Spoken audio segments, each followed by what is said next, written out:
I'm addicted to success.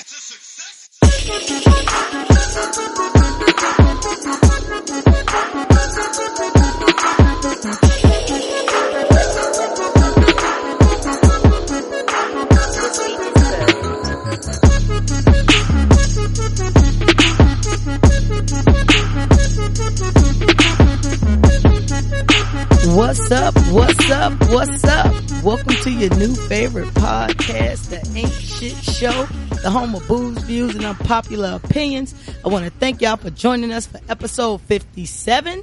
Yeah. 57. Heinz 57 sauce on you bitches. I got that sauce, that drip. Yeah, B. No drip, no chlamydia. My name is Fresh, and I'm one half of the pod guys, and with me is the best man in all the podcast land, Mr. BL. Yeah. What up? How y'all doing?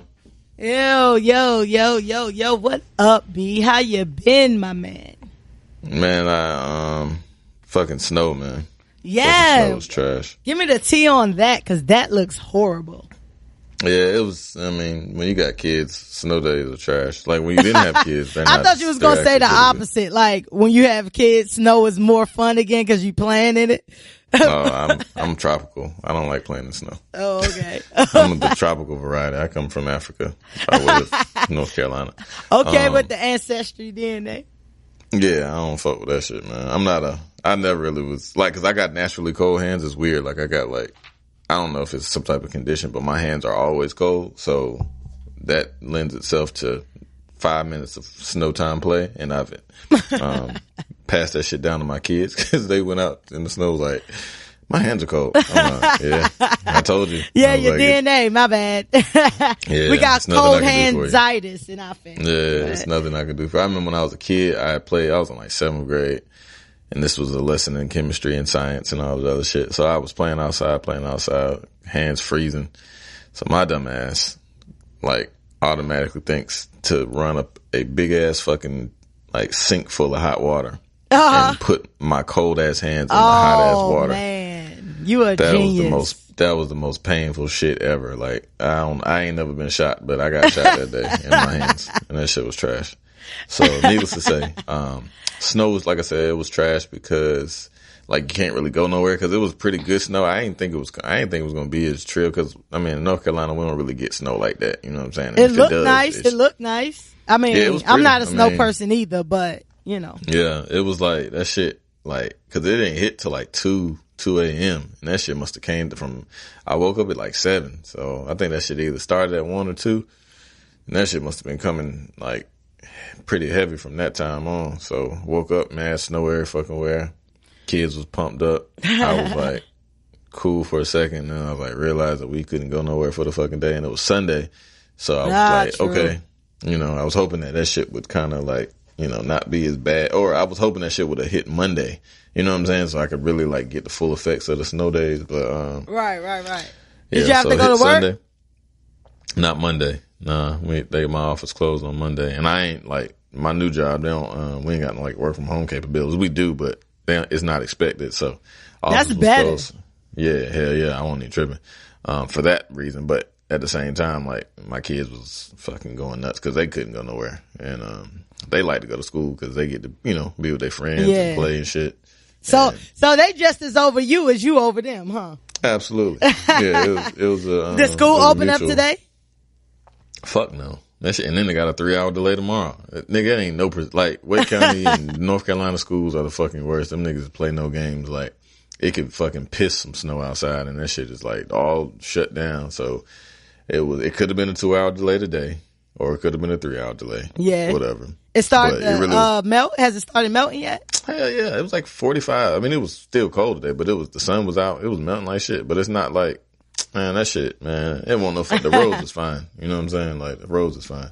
So what's crazy is I was in Mississippi this weekend. In the SIP, you see David Banner? In the SIP, I didn't see David Banner. I was. You saw Big Crit though.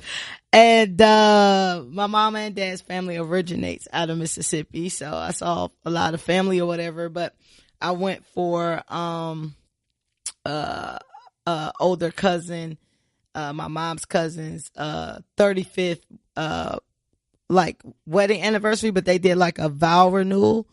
And it was like a full ceremony. And we talking about like the country. So it's a shout out to Gloria and Andrew on 35 years. That's a long time to be with somebody. Absolutely. And, you know, wishing y'all 35 more for sure. And they looked very happy and looked like they had a good time. And I had a good time for the most part.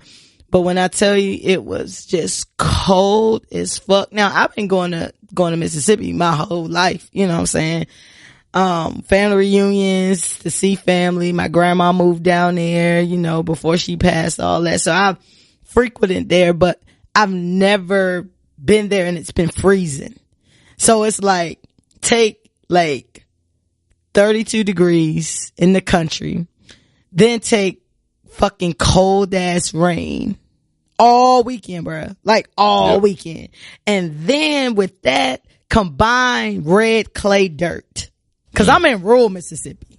Yeah, for sure. You know what I'm saying? And it was just, it was like, bruh, I could not get warm. Like it was just, trash. And then you know, people trying to look nice. Yeah. And it ain't even winter yet. I don't think winter till next week or something.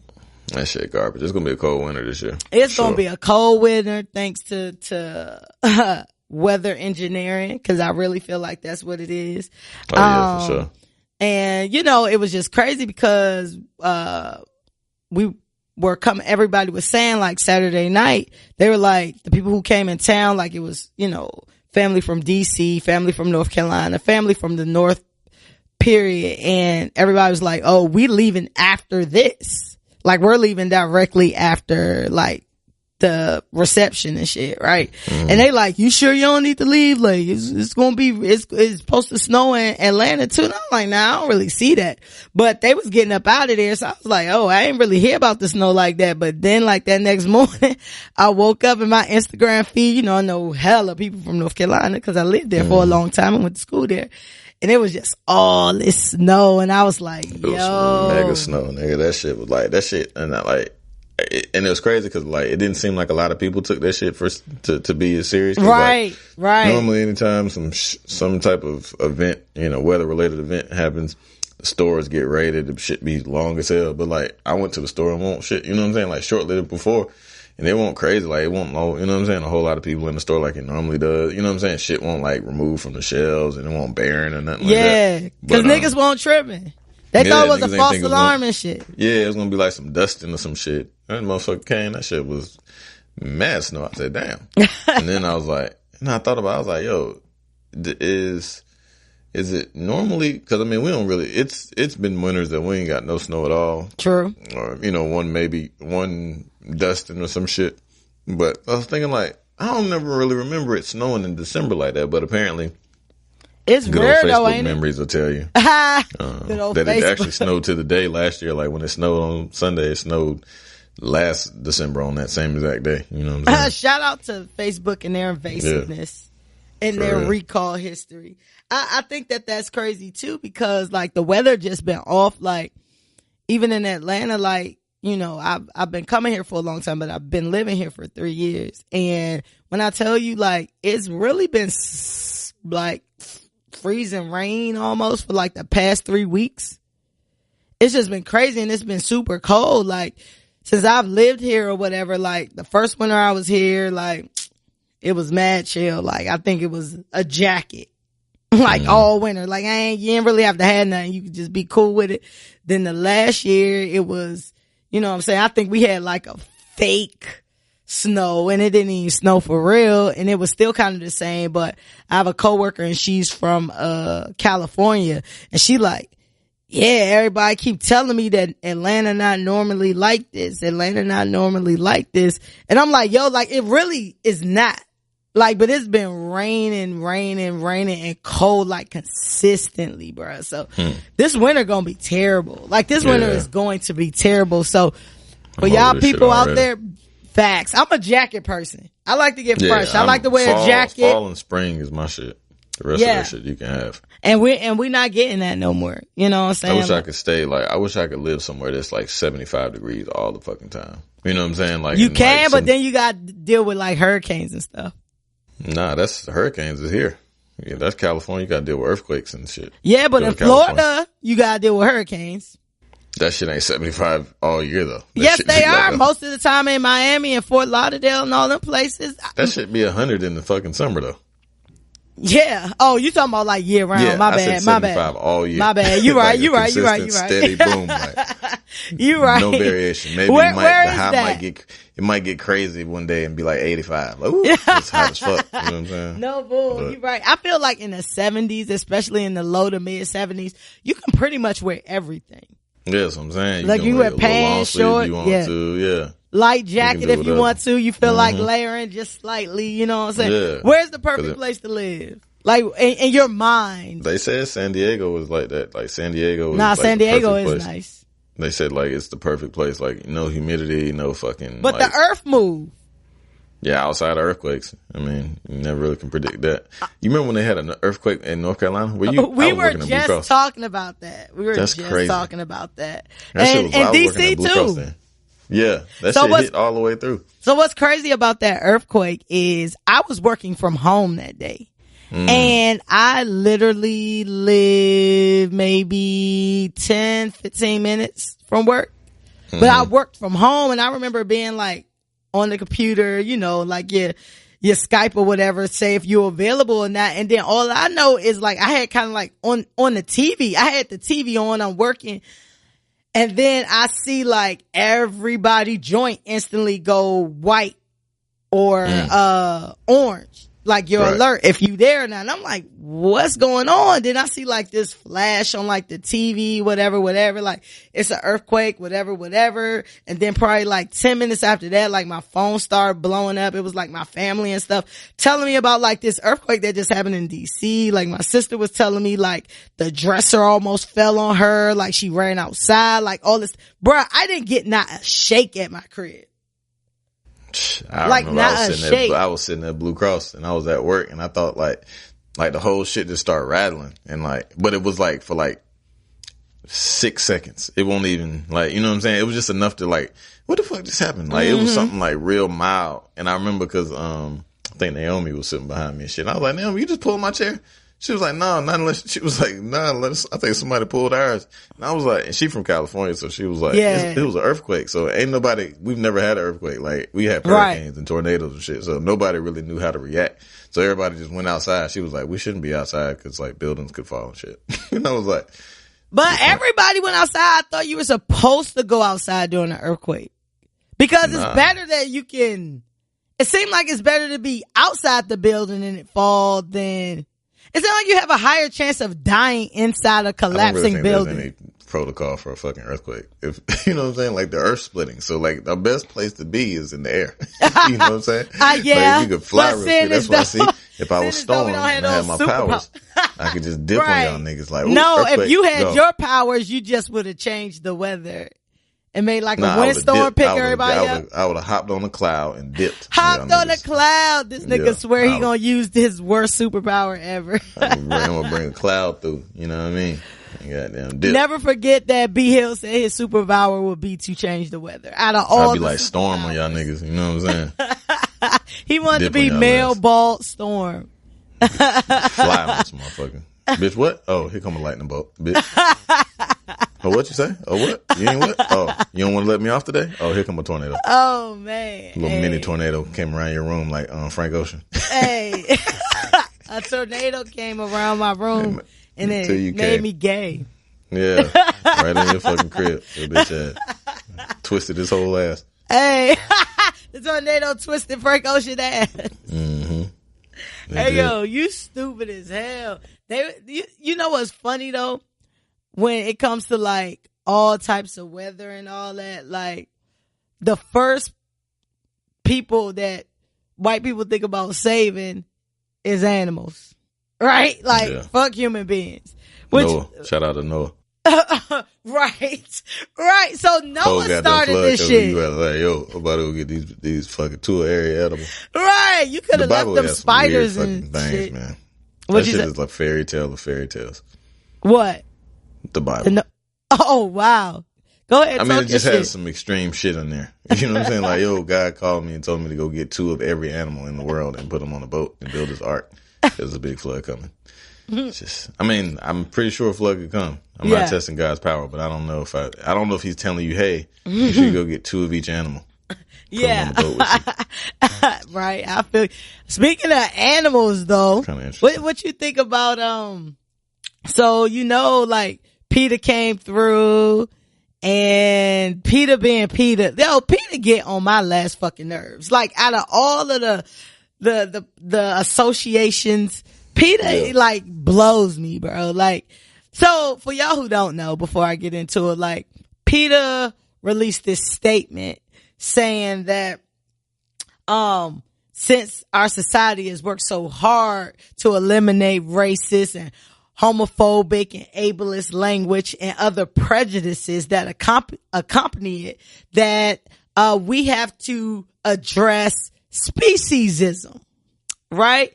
So speciesism is basically talking bad about animals, right?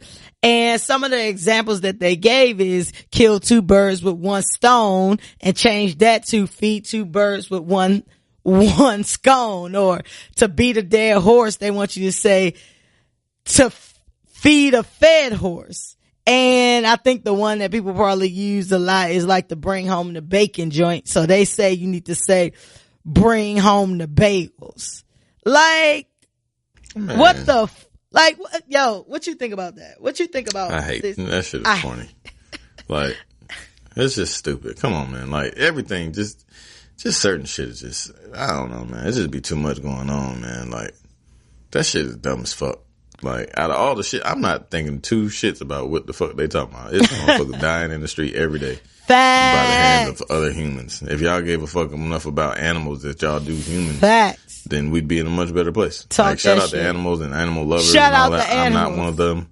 But, I mean, they deserve love too, but at the same, they don't supersede the rights of human beings. So, suck a dick. That's exactly what I'm. Suck a udder. Listen, white people crazy. I'm convinced that 99.9% of who makes up PETA is white.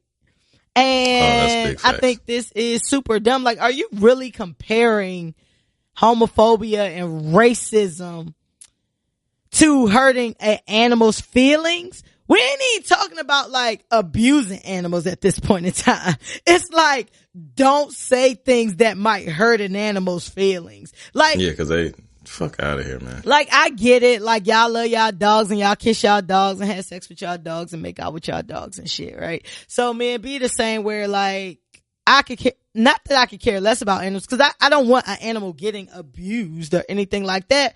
However, it's people dying in the street, like B said, in regards to racism and homophobia and things like that for just minding their own business.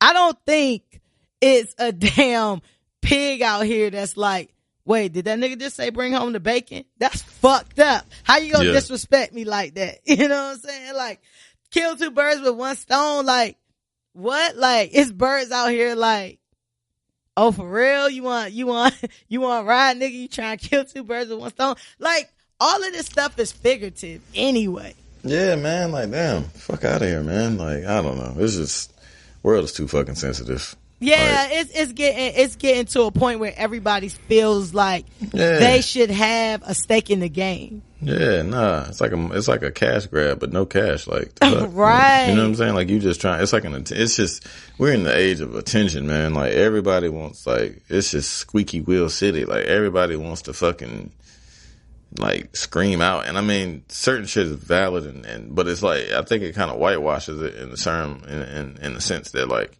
since everybody's making a stink, then like, there's no stink at all. Yeah, you can't really smell the shit. You know what I'm saying? Because everybody's like, it's just too much. I don't know.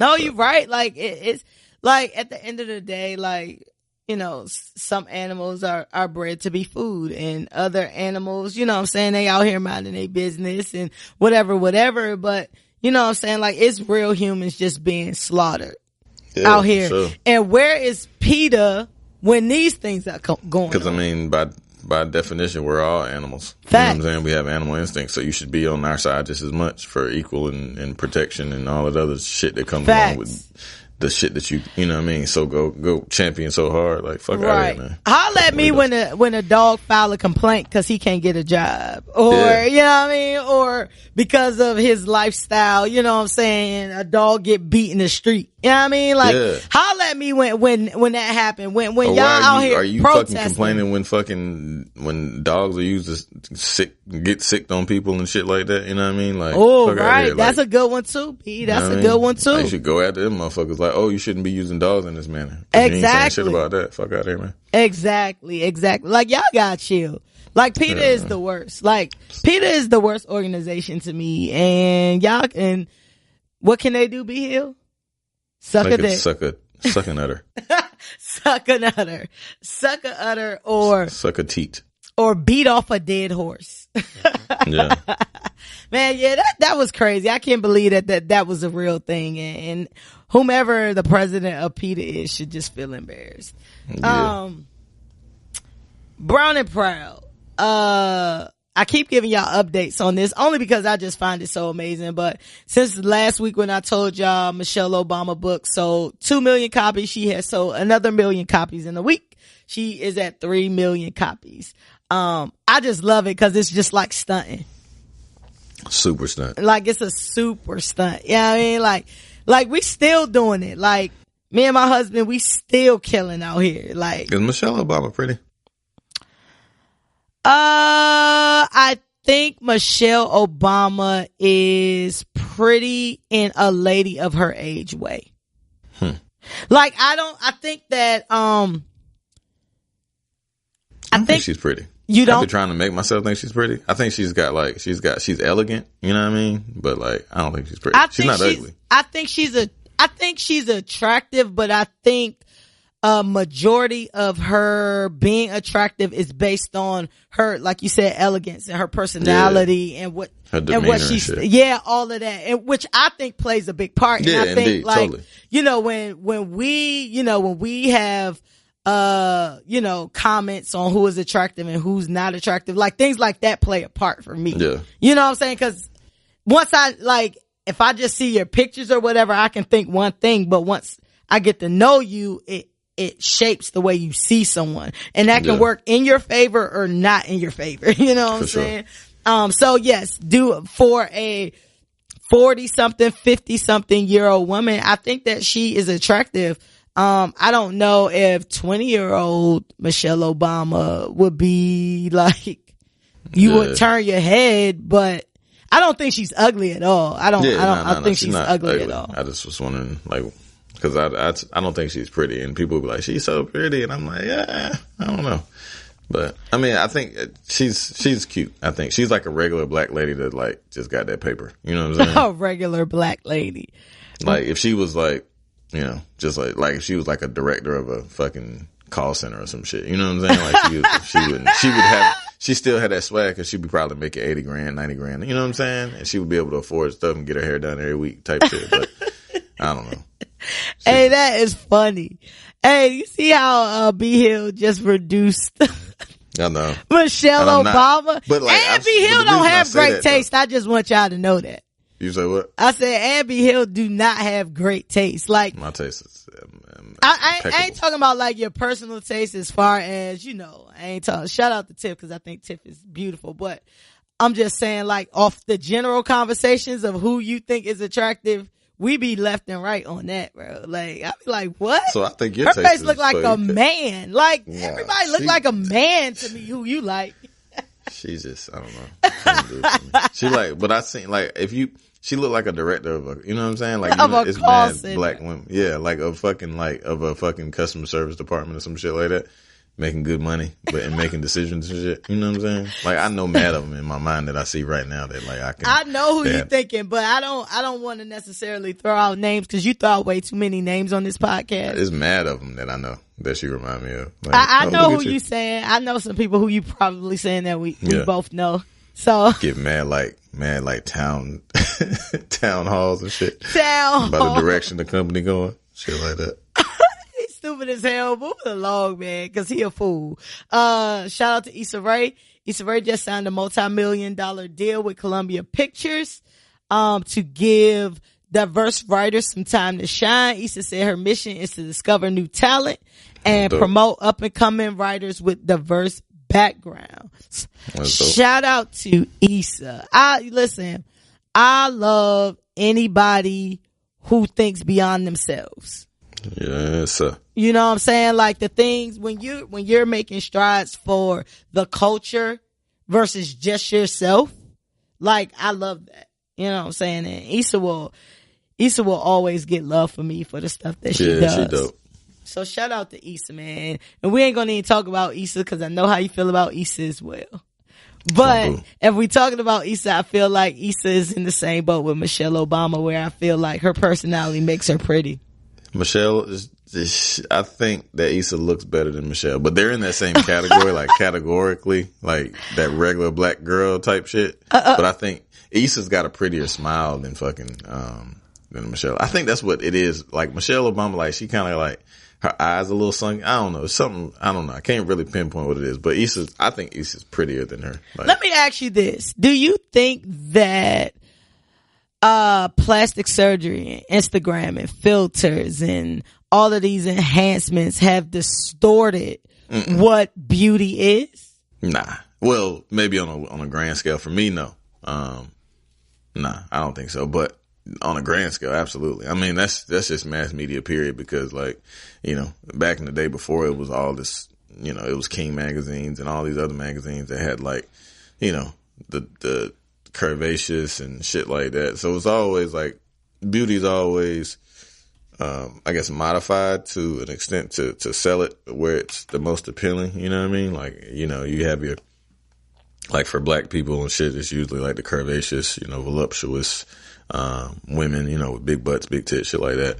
And then like with the whites, it's, you know, like slim with the, you know, with the big ass titties, no butt type shit. You know what I'm saying? Long, pretty hair and shit. Yeah. So I don't know, but I don't think for me personally, no. Yeah. Yeah. I think that, it's just crazy because all of these Instagram models and your favorite celebrities and all that, most of them don't look like that. True. Period. You know what I'm saying? They don't look like that. Not only have they had the surgical enhancements, they also have mad filters and mad Photoshop and all that. Like, if you think like your favorite Instagram model is just posting a picture, nah, they got so many apps that you can do it with. They got Facetune, they got blemish correctors, they got things where, you know what I mean? Like, it's so much going on that it's crazy because you just can't believe your eyes these days. You know what I'm saying? Yeah, but like I was looking at Remy Ma, she had posted that like pregnant picture of her. She was looking like she was ready to, I don't know, give up. Well, she was ready to give up. I was like, damn. She is. I mean, she's never really been attractive, but she's, you know, obviously the makeup and all of that other shit. Yeah, like, she that a makeup shit beauty queen is now, masterful. Huh? Yeah. No, but listen, I've watched so many women put on makeup, and it's like art to me. Like, that shit is art. I've never been that girl, you know what I'm saying? But I love watching it, you know what I'm saying? Cause I'm just like, how do you know where to put this stuff at? It's like a painting, you know what I'm saying? That's like, exactly what it is. It's artistry. Like, you change your whole face, and then you have some people that, you know, want to look beat and contoured and all that, but you also have women out here that you think are naturally pretty, and they spent an hour in the mirror to look naturally pretty. They've done their makeup so that they just look naturally pretty. Yeah. And I'm just like, wow, like, bro, you get me to do some makeup, be looking like a clown out this joint, man. And some of y'all do look like clowns thinking y'all know how to do makeup. Y'all gotta get y'all bottom chin and neck ratio together. Y'all gotta get this gold highlight together, cause just putting a circle on your nose is not a highlight. Like gold dust. Like y'all be looking like bootleg Oscars. Like, old fucking brass face ass. One of them old tables that your mom used to have in the 80s. Right, like a drug dealer mama table. Yeah, that shit be looking trash. You know, when the drug dealers back in the day, as soon as they got money, they mama house would be all like gold and black and have a big fish tank. Yeah. Shit. They crib. Fuck that mama crib. That's their crib. Shit. Hey, black lacquer and gold used to be popping. Even though I have a black lacquer bedroom set, which is very modern, but it's just funny. No gold though. No gold though. Oh, yo, that's crazy. Speaking of crazy stuff, you ready to get into this litter shit, man? Yeah, let's get it. Yo, what are you drinking, sir? I'm on I got like half a beer because we recorded a little too long. And you was already sipping? Yeah, so I poured it, and I had to pour it in a cup. Cause my damn bottle was weird. But, yeah, and I'm on that fucking oil. You on that vape? Mm-hmm. Good old vape. Hey, we gotta holler about that when we sign off. Cause okay. I'll be in town. Gotcha. And it's Christmas. It's the most wonderful time of the year. You start your Christmas shopping? Yeah, I did. It's weird. My wife do most of my shit. I bought my kid like a trampoline and some other shit. Like I bought my little boy like a fucking little car shit, like a little, like one of them big wheel type shits. Bought him one of them, and that's about it, man. I don't be doing my wife be doing all the shopping. What's y'all budget? Or do y'all set a budget, or y'all just get everything that's on the Christmas list?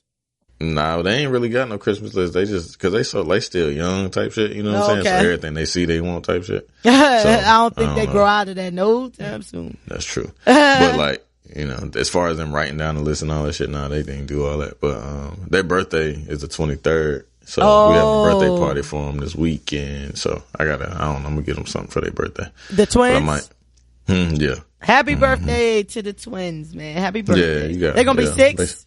They'll be 6 on the 23rd. Oh man, time is flying. Shit, yeah. First 6, then 16. How you feel about that, bro? I don't know, man. Do you feel like it's flying, or you like? Oh, yeah, absolutely. I mean, you just look in your phone type shit and see all the old pictures and shit. Cause like my wife doing some decorating shit. She trying to like use mad pictures and shit. So we were like looking through the phone, like the gallery on your phone to look at. I'm like, damn, niggas was so small, but it like, even from just last year birthday pictures, you know what I'm saying? Like, damn, it's crazy how fast the year like changes them. You know what I'm saying? How they grow up and shit. So. Yeah, so shit be moving. Days are long. What is it? The days are long, years are fast. That's perfect. Yep, that's exactly what it is. I've started. I kind of know what I'm going to do this year. Like as far as like my nieces are concerned, hopefully they shouldn't listen to this podcast, even though they're aware of this podcast. Hopefully they don't listen to this podcast. But I decided this year, like their lists are mad crazy. Like Apple Watches and new iPhones to replace the old iPhones and new iPads and MacBooks and all that. I ain't buying all that. I ain't your parent. I ain't buying all that. That's outside of auntie range. You know what I'm saying? But I did decide that, what I'm going to do this year, and I'm not going to even take credit for this because actually a coworker kind of led me to this idea for something that she doing for her, nieces and nephews or whatever. So I'm buying these books for my nieces that's age appropriate, that talks about money and what to do with money. And one for like my 8-year-old niece is pretty simple, but it basically talks about, you can save it, you can donate it, you can, the different things. You can be an entrepreneur with it, whatever. Right. And then there's another book I'm getting for my 12 and 13-year-old nieces. That's called, I think off the top of my head, it's called How to Take $100 and Make $1 million. But it's for that age group. It's written for their age group, and it has like pictures and all of that stuff.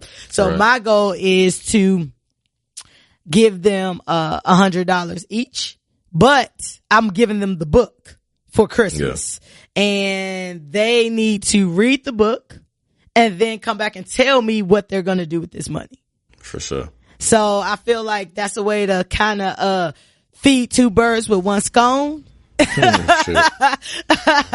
You get them some education and they can take the money. I'm not going to tell them, if what I might give them some feedback on what they saying, what they're going to do with it. Cause, they can decide to break it up. You know what I'm saying? I'm going to save this amount of money. I'm going to go buy me this with that, but I just want them to think about how money works. Yeah. And, the ATM ain't just something that gives out free money.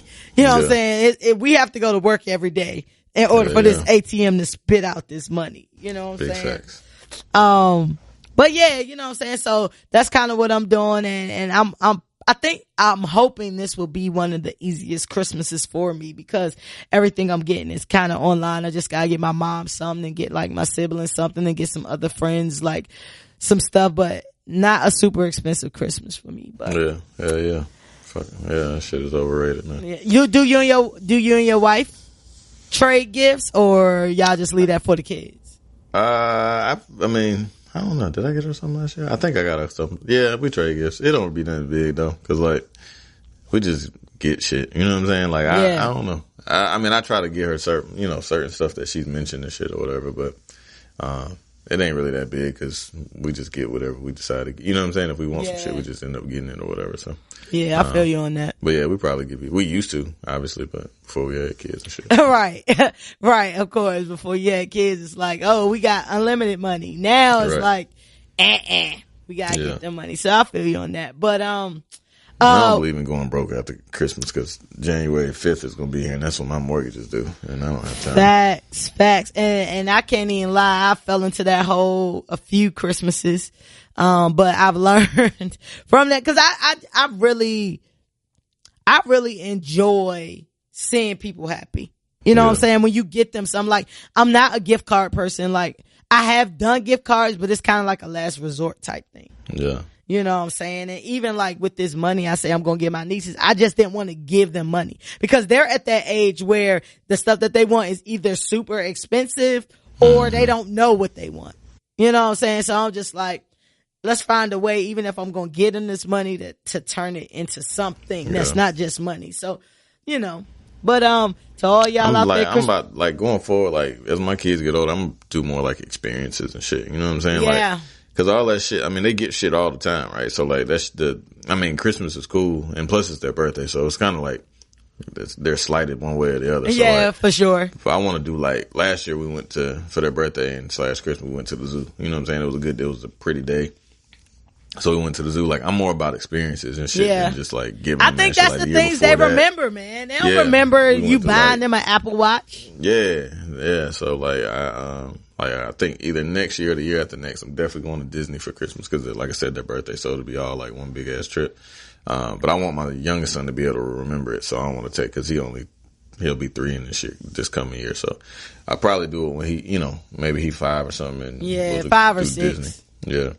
Yeah, that's super cool. I kind of want, like for myself, I kind of want, I always be wanting like gadgets and stuff. Like I told you, I always ask my family and stuff for like little stuff, like around the house type stuff. But like, I kind of want, not necessarily for Christmas, probably just in general, I want a drone. Oh, okay. And I want, I want to get like some of the virtual reality stuff. Like the headset and no, not porn. It's hard. I see what you mean. Not none of that. But I was at the mall and I was testing. They had this big, I don't know if you call it an exhibit, a kiosk, whatever, but they had this big thing at the mall, in the middle of the mall, where they had it set up where you can like experience like this virtual reality stuff. And it's pretty cool stuff. You know what I'm saying? Like, it's pretty cool stuff. But I always like technology and things like that. But when it comes to like buying it for myself, I'll be like, I don't really need that. But I'm like, if somebody buy it for me, you know what I mean? I take it. So, this is a hint for anybody listening who want to buy me a drone or virtual reality headset. And with the porn. With no porn. With the porn add-on. With no porn. But if you buy me that, maybe we can make porn. You know what I mean? You never know. Moving along, we about to get into litter shit. Litter shit is our pop culture segment where we get into all the fuck shit on your timeline. B, put your cups up. Okay, put my and we're going to get all of these people that's on Kevin Hart's back the fuck up out of here. Oh, yeah. So coming off of his Cowboys and Indians birthday party controversy, Kevin Hart was chosen to host the Oscars. And Kevin was super happy. He said that it was on his bucket list. and he expressed his gratitude about being chosen as one of the hosts. Well, the very next day, a bunch of homophobic tweets and comedy material was pulled in regards to Kevin, cause as big as you get, niggas will pull your old shit. You know what I'm saying? And try to down you. You know what I'm saying? And the Oscars called Kevin and told Kevin to apologize. Kevin told the Oscars no, and that he will not feed the trolls.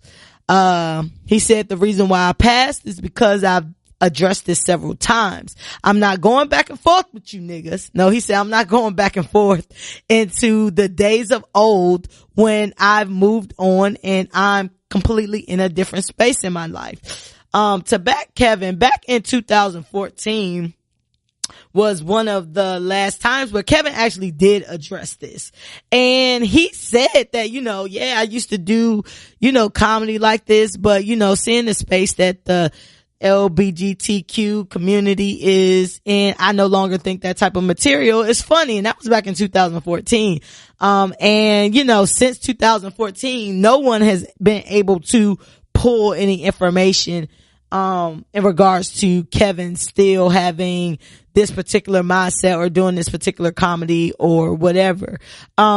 Nick Cannon posted some tweets where white comedians who have said the word faggot and other offensive homophobic language, such as Sarah Silverman, Amy Schumer, and Chelsea Handler, who used the F word and suffered, no real consequences.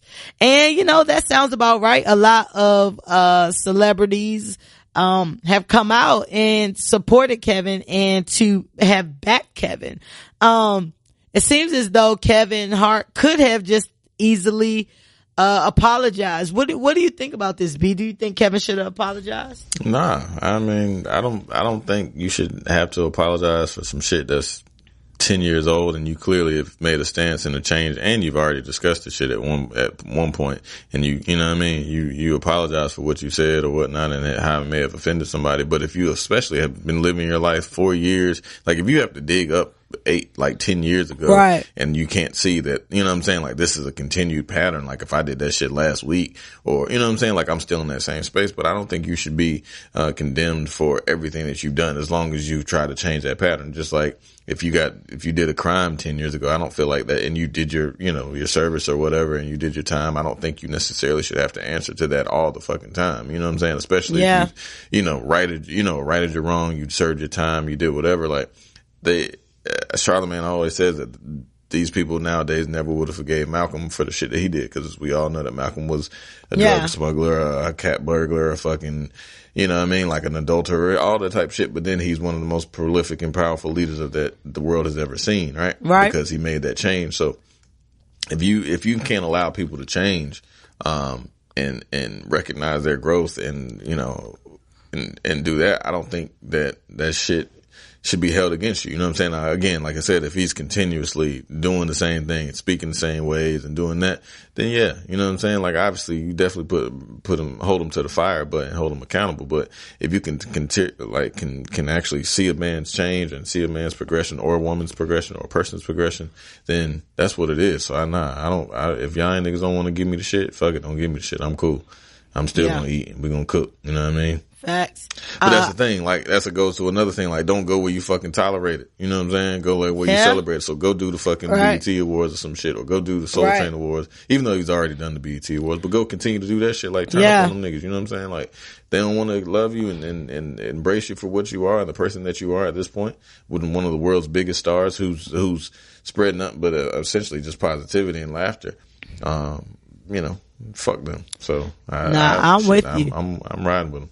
I'm with you. I'm with you 100%. And I think that, it goes along with Kevin's statement of not feeding the trolls. Like y'all not going to try to force me to do the shit y'all want me to do. And to be completely honest, I don't want to make everything about race, but everything is about race. You know what I'm saying? Like, I feel like if it was a comedian of a different hue, that it wouldn't be this big thing. The thing about it is, like, when you have done things in the past. I judge you by what you're doing now. You know what I'm saying? Like, I don't think I could give like a blanket statement, like, where I can say like, oh, if you did shit in your past, like, I don't give a fuck, cause I do give a fuck. But I give a fuck about how you're living your life now. You know what I'm saying? And I feel like Kevin has proven that, you know what I'm saying, he not about that no more.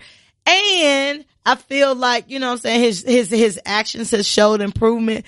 I like the fact that, Kevin Hart owns his shit. Yeah. You know what I'm saying? Because, Kevin, you know, he has been in some controversies. You know what I'm saying? Like I said, starting this whole segment off, like, he just had a controversy about the Cowboys and Indian shit. You know what I'm saying? And the price of fame and popularity is that you're under a microscope. You know what I'm saying? So you can't, so, you know, it's kind of one of them things. That's what comes with the money. That's what comes with the fame. So, you know, I get that. You know what I'm saying?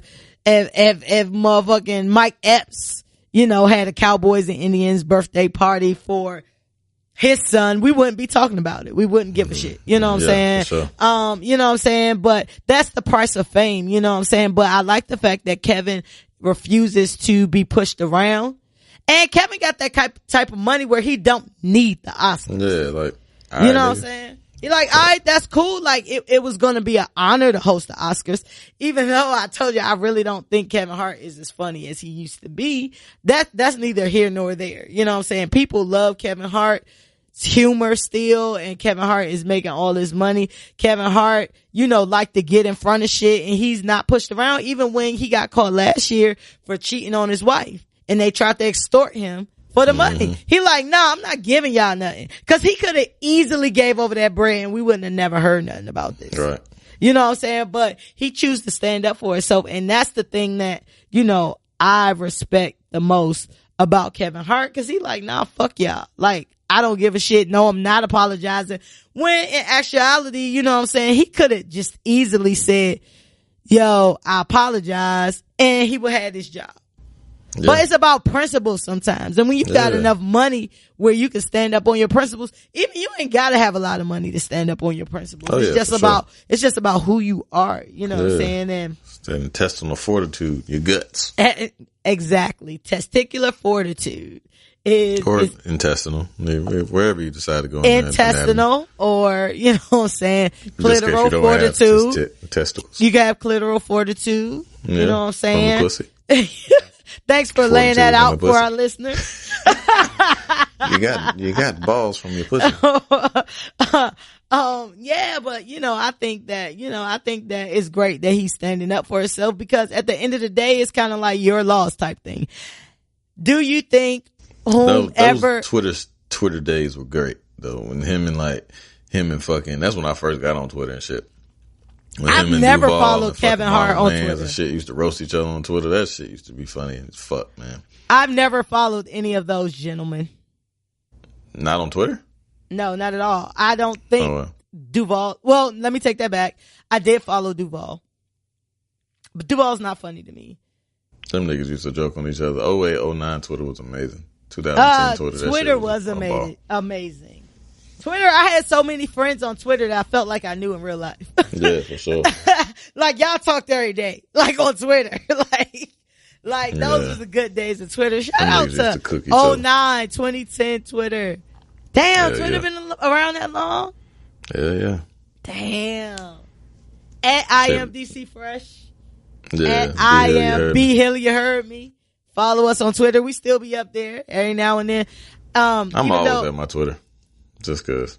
Twitter, is still great for shows. I just want y'all to know that. It's still great for anything. Like, you can always open your phone and somebody gonna say some wild ass shit. Like, somehow, some way, it's gonna be some wild ass shit. Like, with that whole Jaquese shit, niggas was fried that nigga. Yeah, we getting on that nigga, but with Twitter was always, I think that the comment section of Instagram is fighting neck to neck with Twitter though. Twitter is great for real time to me. Yeah.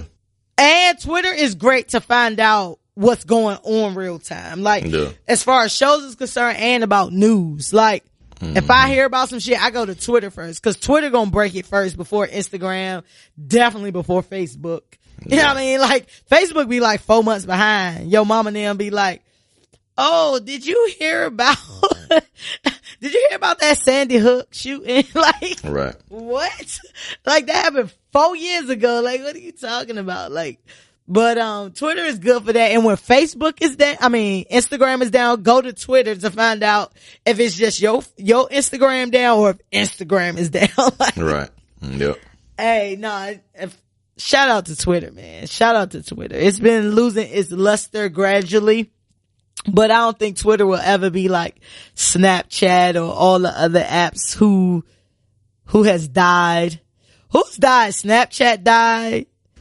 MySpace died. Rest in peace, MySpace. Got an app on there. I wonder if they got an app. I want to see if MySpace got an app. I need to log into that shit, see if I can find some pictures. MySpace died. I've been off Tumblr, but I heard that Tumblr just recently got rid of porn. I didn't even know it was porn on Tumblr. I've never been on Tumblr. Was that like what was Tumblr? I don't even know what Tumblr was like. I had a Tumblr like back in the day. It was like a blog spot or something. Yeah, it was like a micro blogging, kind of like Twitter, but it had more pictures. You could put more pictures and stuff. Like I had one where I was talking about like shoes on the joint. It was a long time ago though.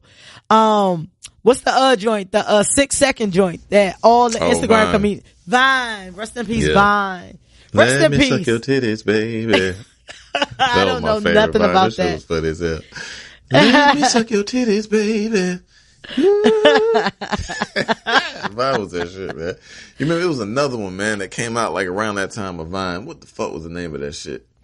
They used to have mad like porno videos and shit on there. God damn it, what was the name of that shit? I don't know. Fuck, if I say you're more of the porn connoisseur than I am. Nah, it was mad. It was like the video used to just repeat and shit. Like it was like 3 seconds and it would fucking repeat. What the fuck? I thought that was Vine. Nah, that shit was some other shit. VMO? Nah, it wasn't that. I don't think. I don't fucking know. I mean, it was like pink. I remember it had like a pinkish like header or some shit. It was weird looking, but it was, god damn it. I can't think of that shit. That shit was, I'm about to look that shit up because that shit gonna burn me up. Right. I hate when that happened. Anyway. Yeah, I don't know which one you're talking about. When you find out, let me know, because now I'm thinking about it like 6-second videos. All I knew was Vine that had that shit. Nah, it was something else. If y'all know, let us know. If B Hill don't find it by the by the end of this podcast. Have you ever been in a situation where you felt strongly on your principles, but an apology would just get it done and over with? I'm pretty sure I have. Nothing comes to memory at this point.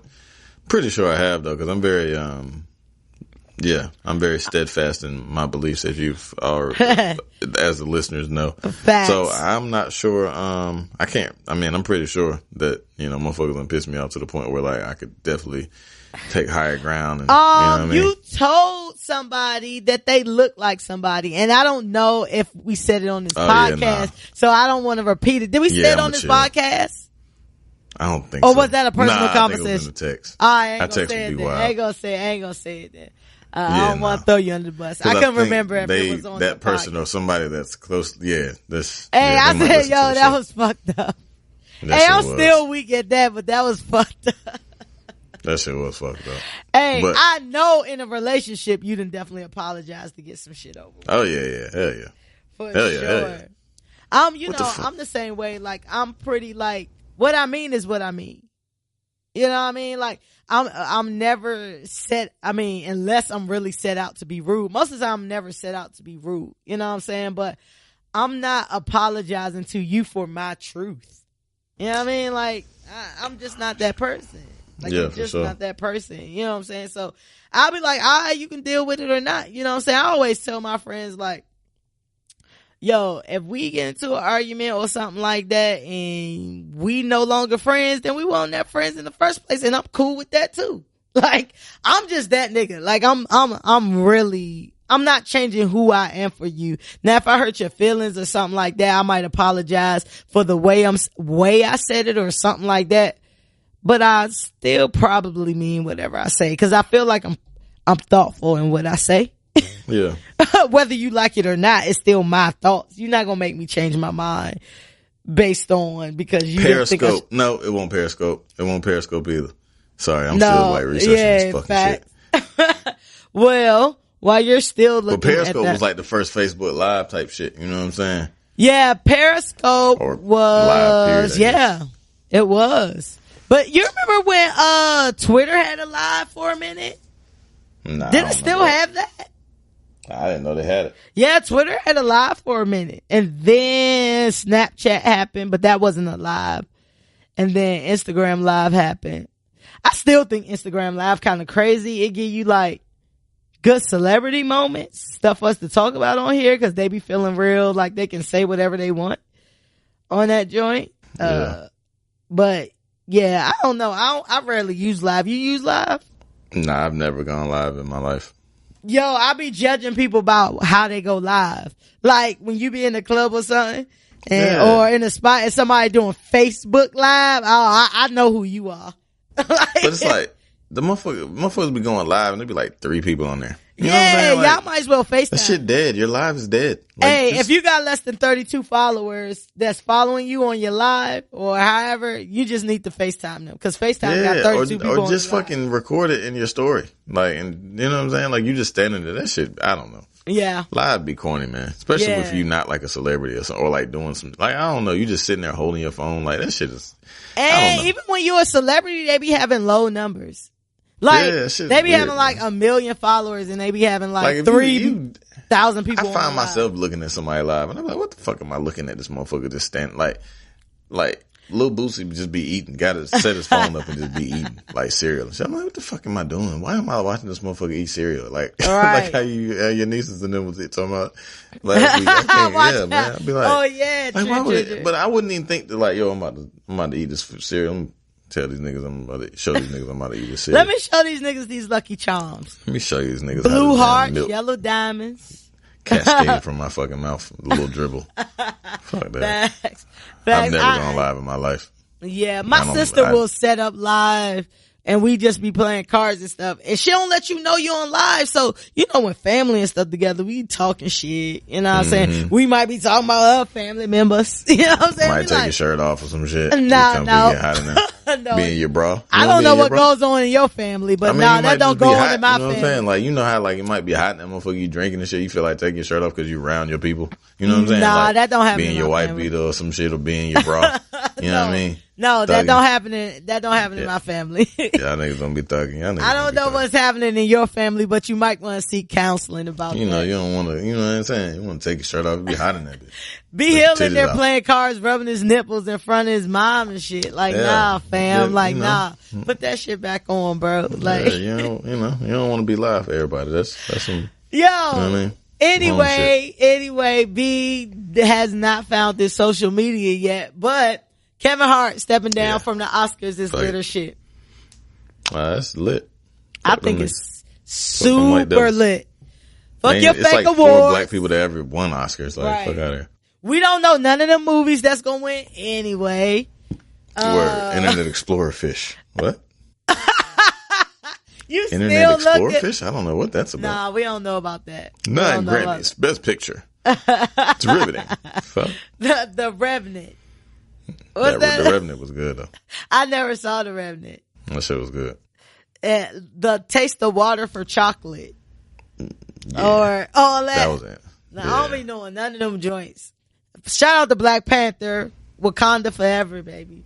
That's the one I know. And then if any black actor got it, that's the only movies I be knowing, man. It's only 4 or 5 of us.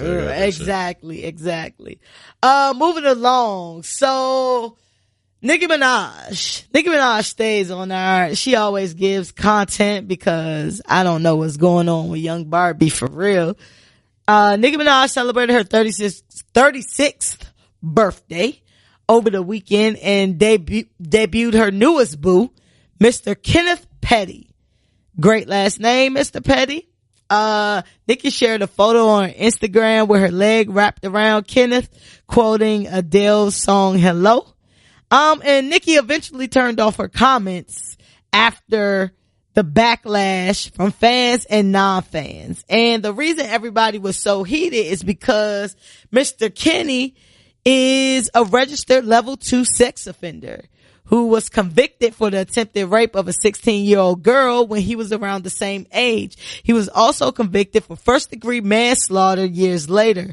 According to court records obtained, Kenneth was convicted of first-degree rape attempt in 1995. As the prosecutors claim, he used a sharp object to force a teenage girl to have sexual intercourse with him. And he served 4 years in a New York State prison for that crime. Then after he was released, Kenneth was convicted of first degree manslaughter and served 7 years in prison for that. So as of right now, he's served 11 years in prison. A little prison. For crime. A little prison. Prison. Little soap drop.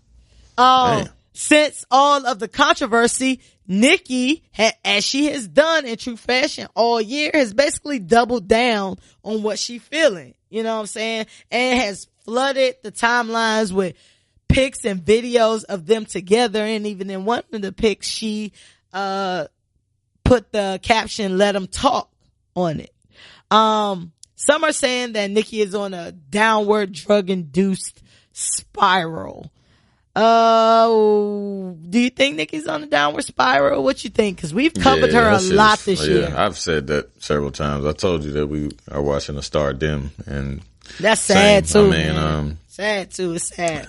Yeah, I mean, she just, I don't know. Like, I ain't hear that song that her and Wayne just put out. She put out a new song with Wayne? Yeah, it's like a video. They had a video. Lauren London was in it. Oh, you talking about Good Form? Oh, you didn't listen to the Nicki album? Oh, that was on there? Yeah, Good Form is on the album. Oh, see, I thought it was just a new song. They were saying it was like a new song, new video type shit. It was a new video, but it's not a new song. It's on her album. Oh, okay. But anyway, I think she's just losing sight of things. You know what I'm saying? Like, she's definitely, like back in the day, Joe Budden said that, she was on pills and she got mad shit going on. She promotes pills and a bunch of her music and shit. Yeah. Indirectly, and you know what I mean? Sometimes I guess directly, but yeah, man, it's just, getting funky for the boo out here. For the boo. Nah, you're right though, because, it's just sad, you know what I'm saying? Because you stated perfectly, you're watching a star dim, you know what I'm saying? But, I feel like, Nicki kind of put herself kind of on this island, you know what I'm saying? And she's feeling the effects of being on that island. I feel like she's definitely on a downward spiral, and she's not in this number one spot anymore. And, Cardi is kind of becoming the rap it girl right now. And I feel like just personally, she can't handle it. So she's kind of taking on this like bad girl image. You know what I'm saying? Like, Nicki used to be the media darling. And I think that now I'm a firm believer at no one can raise your kids, and you're in charge of how your kids become. But Nicki kind of put out this image of this Barbie and like this empowerment type thing. And, regardless of kind of like what her lyrics said, like she kind of became this thing. And I don't want to necessarily use role model, because I don't think she was a role model, but I think she made it so that her fan base is a lot younger. You know what I'm saying? Right. So now she's doing all these things, but I feel for Nicki, because she's been having a rough year. At the end of 2017, her brother went to jail for pedophilia. Yep. You know what I'm saying?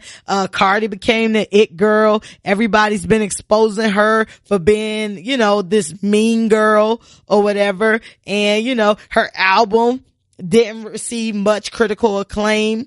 You know what I'm saying? Yeah. She's used to having that top spot, you know what I'm saying? And she didn't receive not one Grammy nomination. Oh yeah. You know what I'm saying? She broke up with Meek.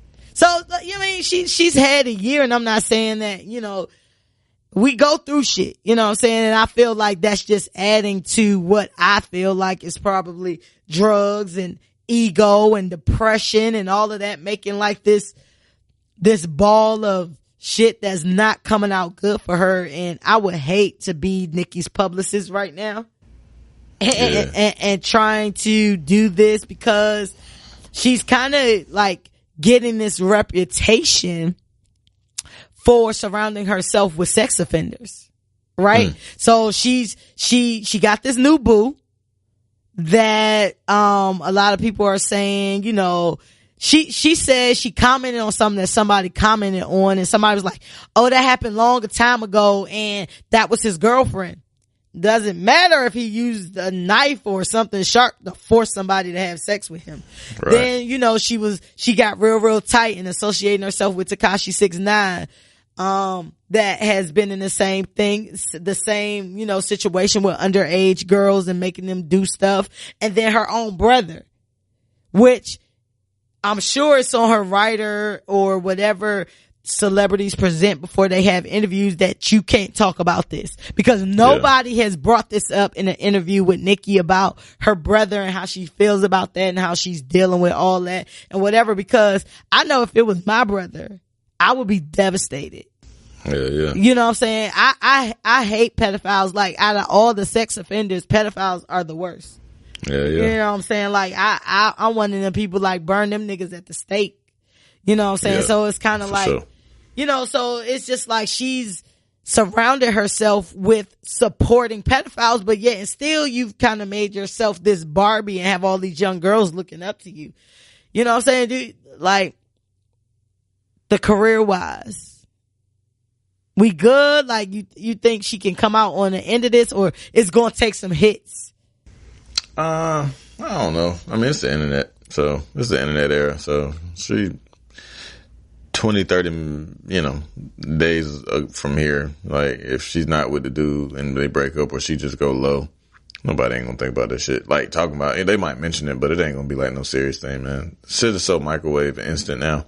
Yeah. You just add water and keep it moving. You know what I'm saying? Like, you just, I don't know. She'll be all right. As long, I mean, it just, if she got it, personally, she just need to, like, put out good music. You know what I'm saying? And, like, just let the rest shit. But, like, the music she been putting out really ain't all that to me. So, you know, I think that's the bigger issue here than the rest of that shit. Like, you know what I'm saying? Her features have still been on point. Features, yes. Her album has been the same. Though.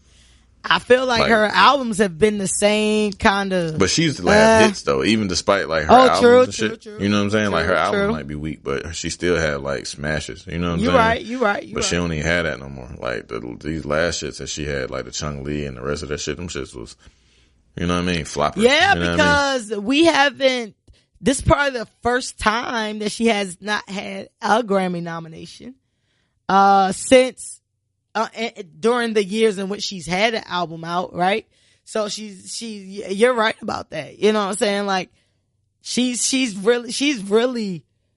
really need to focus on her music, and she just need to lay low. And you know what I'm saying? Like, I want to give a shout out. This may seem random, but it's not, and we'll probably get on him a little bit later in the same segment, but shout out to Chris Brown. I want to give a shout out to Chris Brown because Chris Brown has basically been low. I don't be fucking with y'all niggas no more. Like, he ain't been in no trouble, knock on wood, cause soon as we, you know what I mean, say that, he gonna get himself in some trouble. But you know, Chris Brown always had his ass in some trouble. And I want to give a shout out to Chris Brown in 2018 for basically staying out. The only thing we really heard about Chris Brown was that whole baby mama thing, which won't really an issue cause all niggas be going through that, whether it's true, false, or whatever. You know, but shout out to Chris Brown. But yeah, Nicki Minaj, like I feel a way about people who choose to associate themselves with sex offenders. And cause I personally feel like, this is just my personal opinion. It's a difference between, you know, you go out with a woman and you thought you was gonna get some and she say she ain't giving you none and you walk away with an attitude, right? Cause you thought you was gonna get some. Mm-hmm. There is something different when you force an unwilling participant to have sex with you by force. And I don't feel like that's something that comes and goes. That's something that's in you.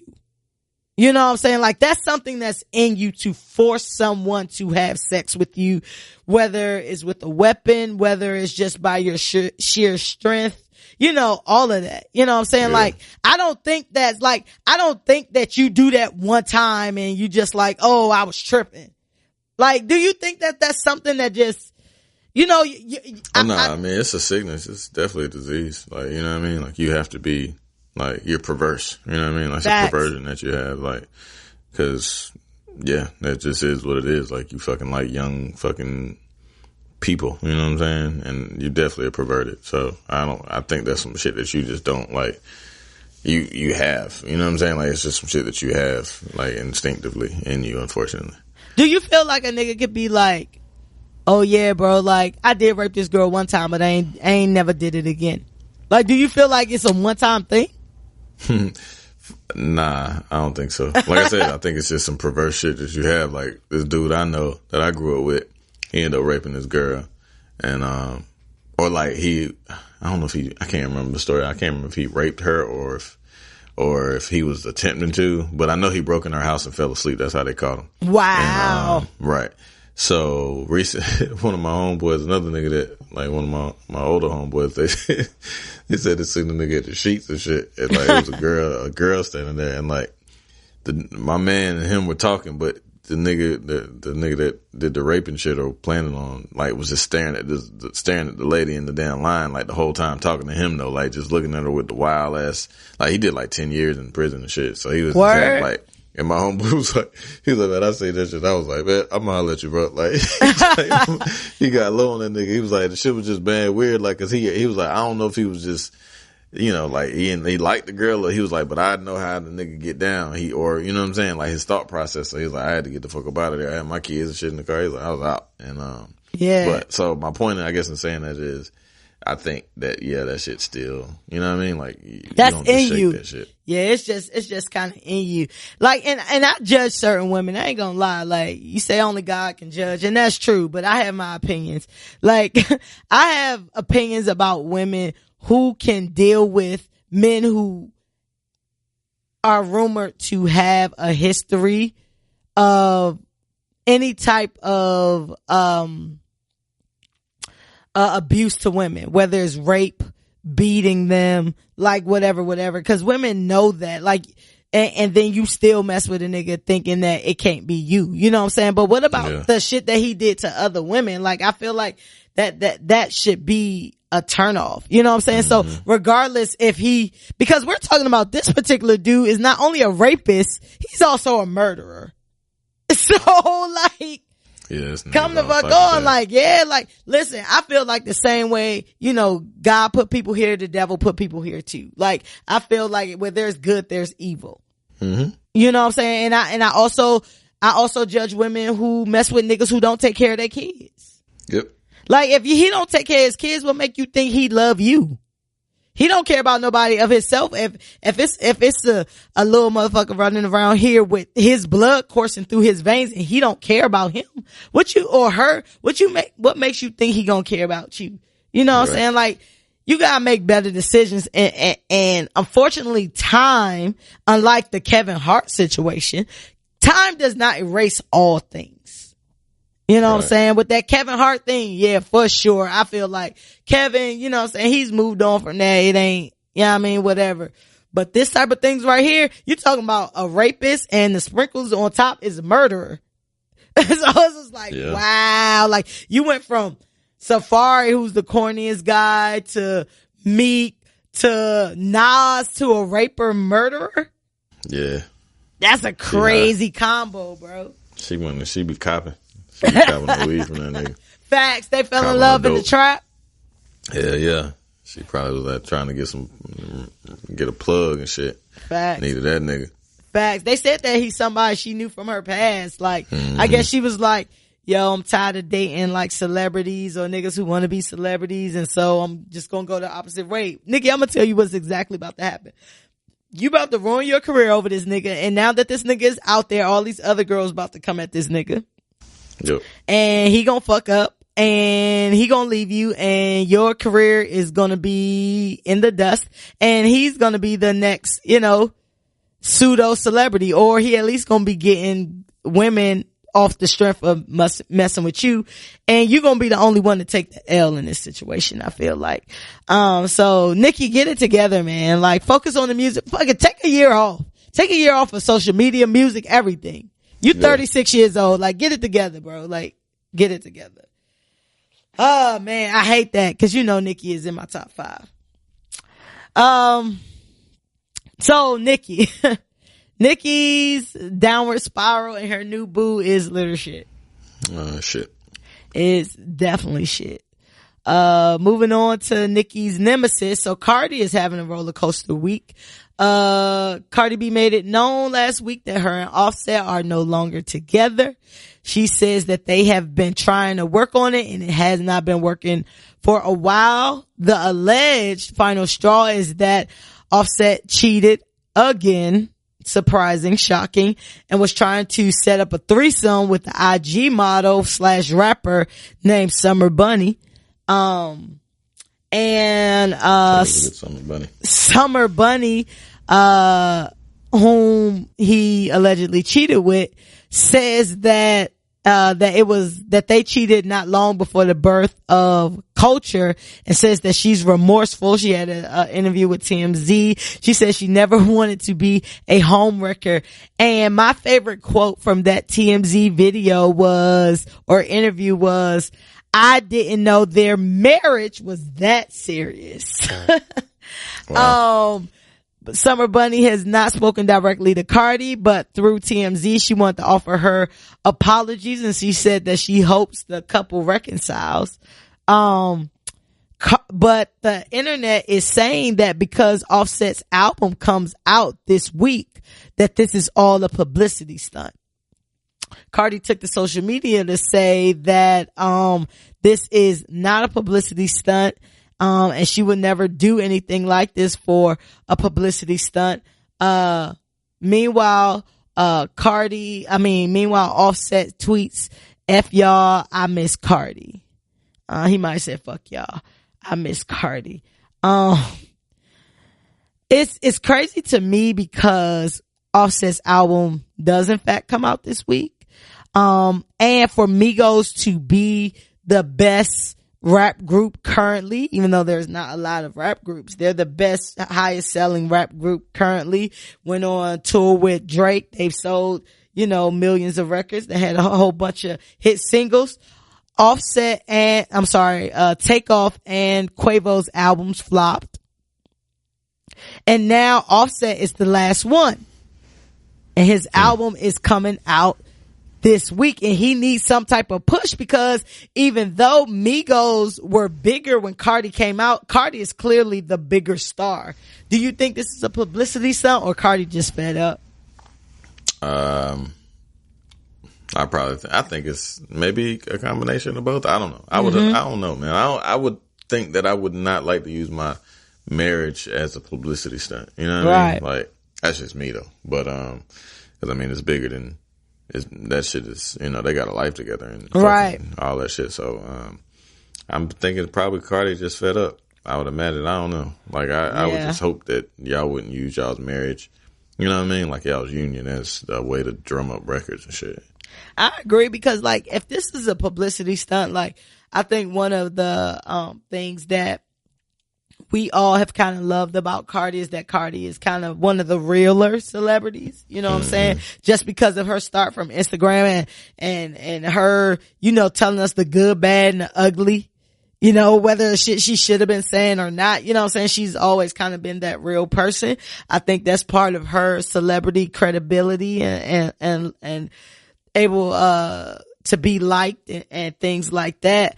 I think that is just crazy, because Offset talking about he missed Cardi, but you've cheated on Cardi multiple times.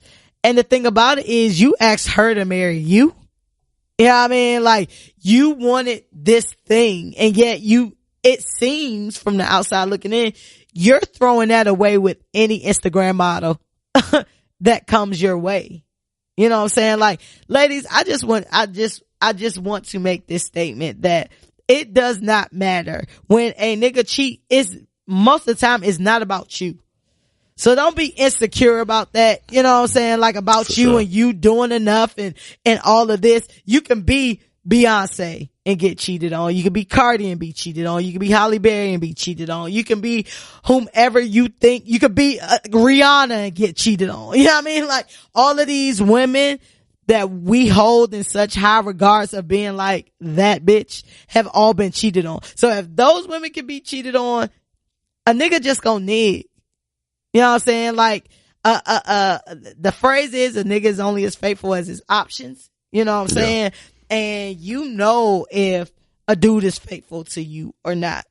You have that sixth sense. Every woman knows when her significant other is not on their routine or their path or the things that they're used to. You know what I'm saying? But don't take that out on yourself because that's not what it is. You know what I'm saying? Like, it's just crazy. And like B said, I hope that Cardi would not use this as a publicity stunt because that's going to sink her credibility incredibly. You know what I mean? Right. Like it's going to sink that. You know, when we announced earlier this year, I think it was around March, April sometime when we actually found out that they got married last November. So they've been married like almost exactly a year.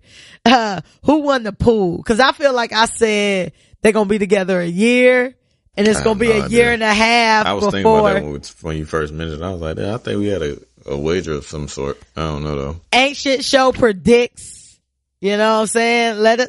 Y'all go back, listen to something around that time. Cause we definitely predicted this. I knew it was not going to last long. You know what I'm saying? But Charlamagne says if you love someone, you can forgive cheating. And some say Offset is young and should be given a pass. What you think?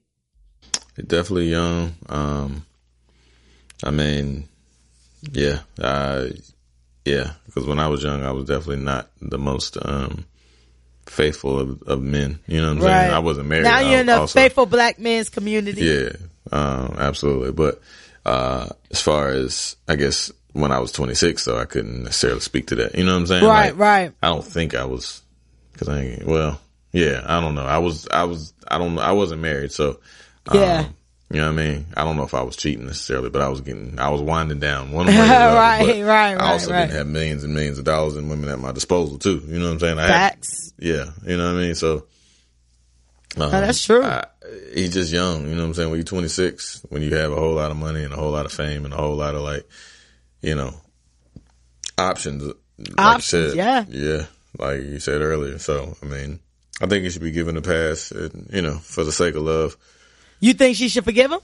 Yeah. Really? Mm-hmm. Why you think that? Because he cheated, messed up. Sorry. I think that would be all good if it was like this one time. I mean, he's still young. So listen. I feel like I feel like it was a bad idea. Down the street that done cheated on their wife multiple times. You know what I'm saying? And I think she a fool. Like I feel like they ain't cheating no more though. You know what I'm saying? No more. But why do you have to? It goes back to what I said. I feel like this was last week. Where I feel like, why do women have to wait for men to grow up? Why do women have to then raise men and wait? You know what I mean? I think people just grow up. Like women mature faster than men do. And we're a different type. Men are different than women. You know what I'm saying? Like, we're just different. And like women. And so a pass should be given.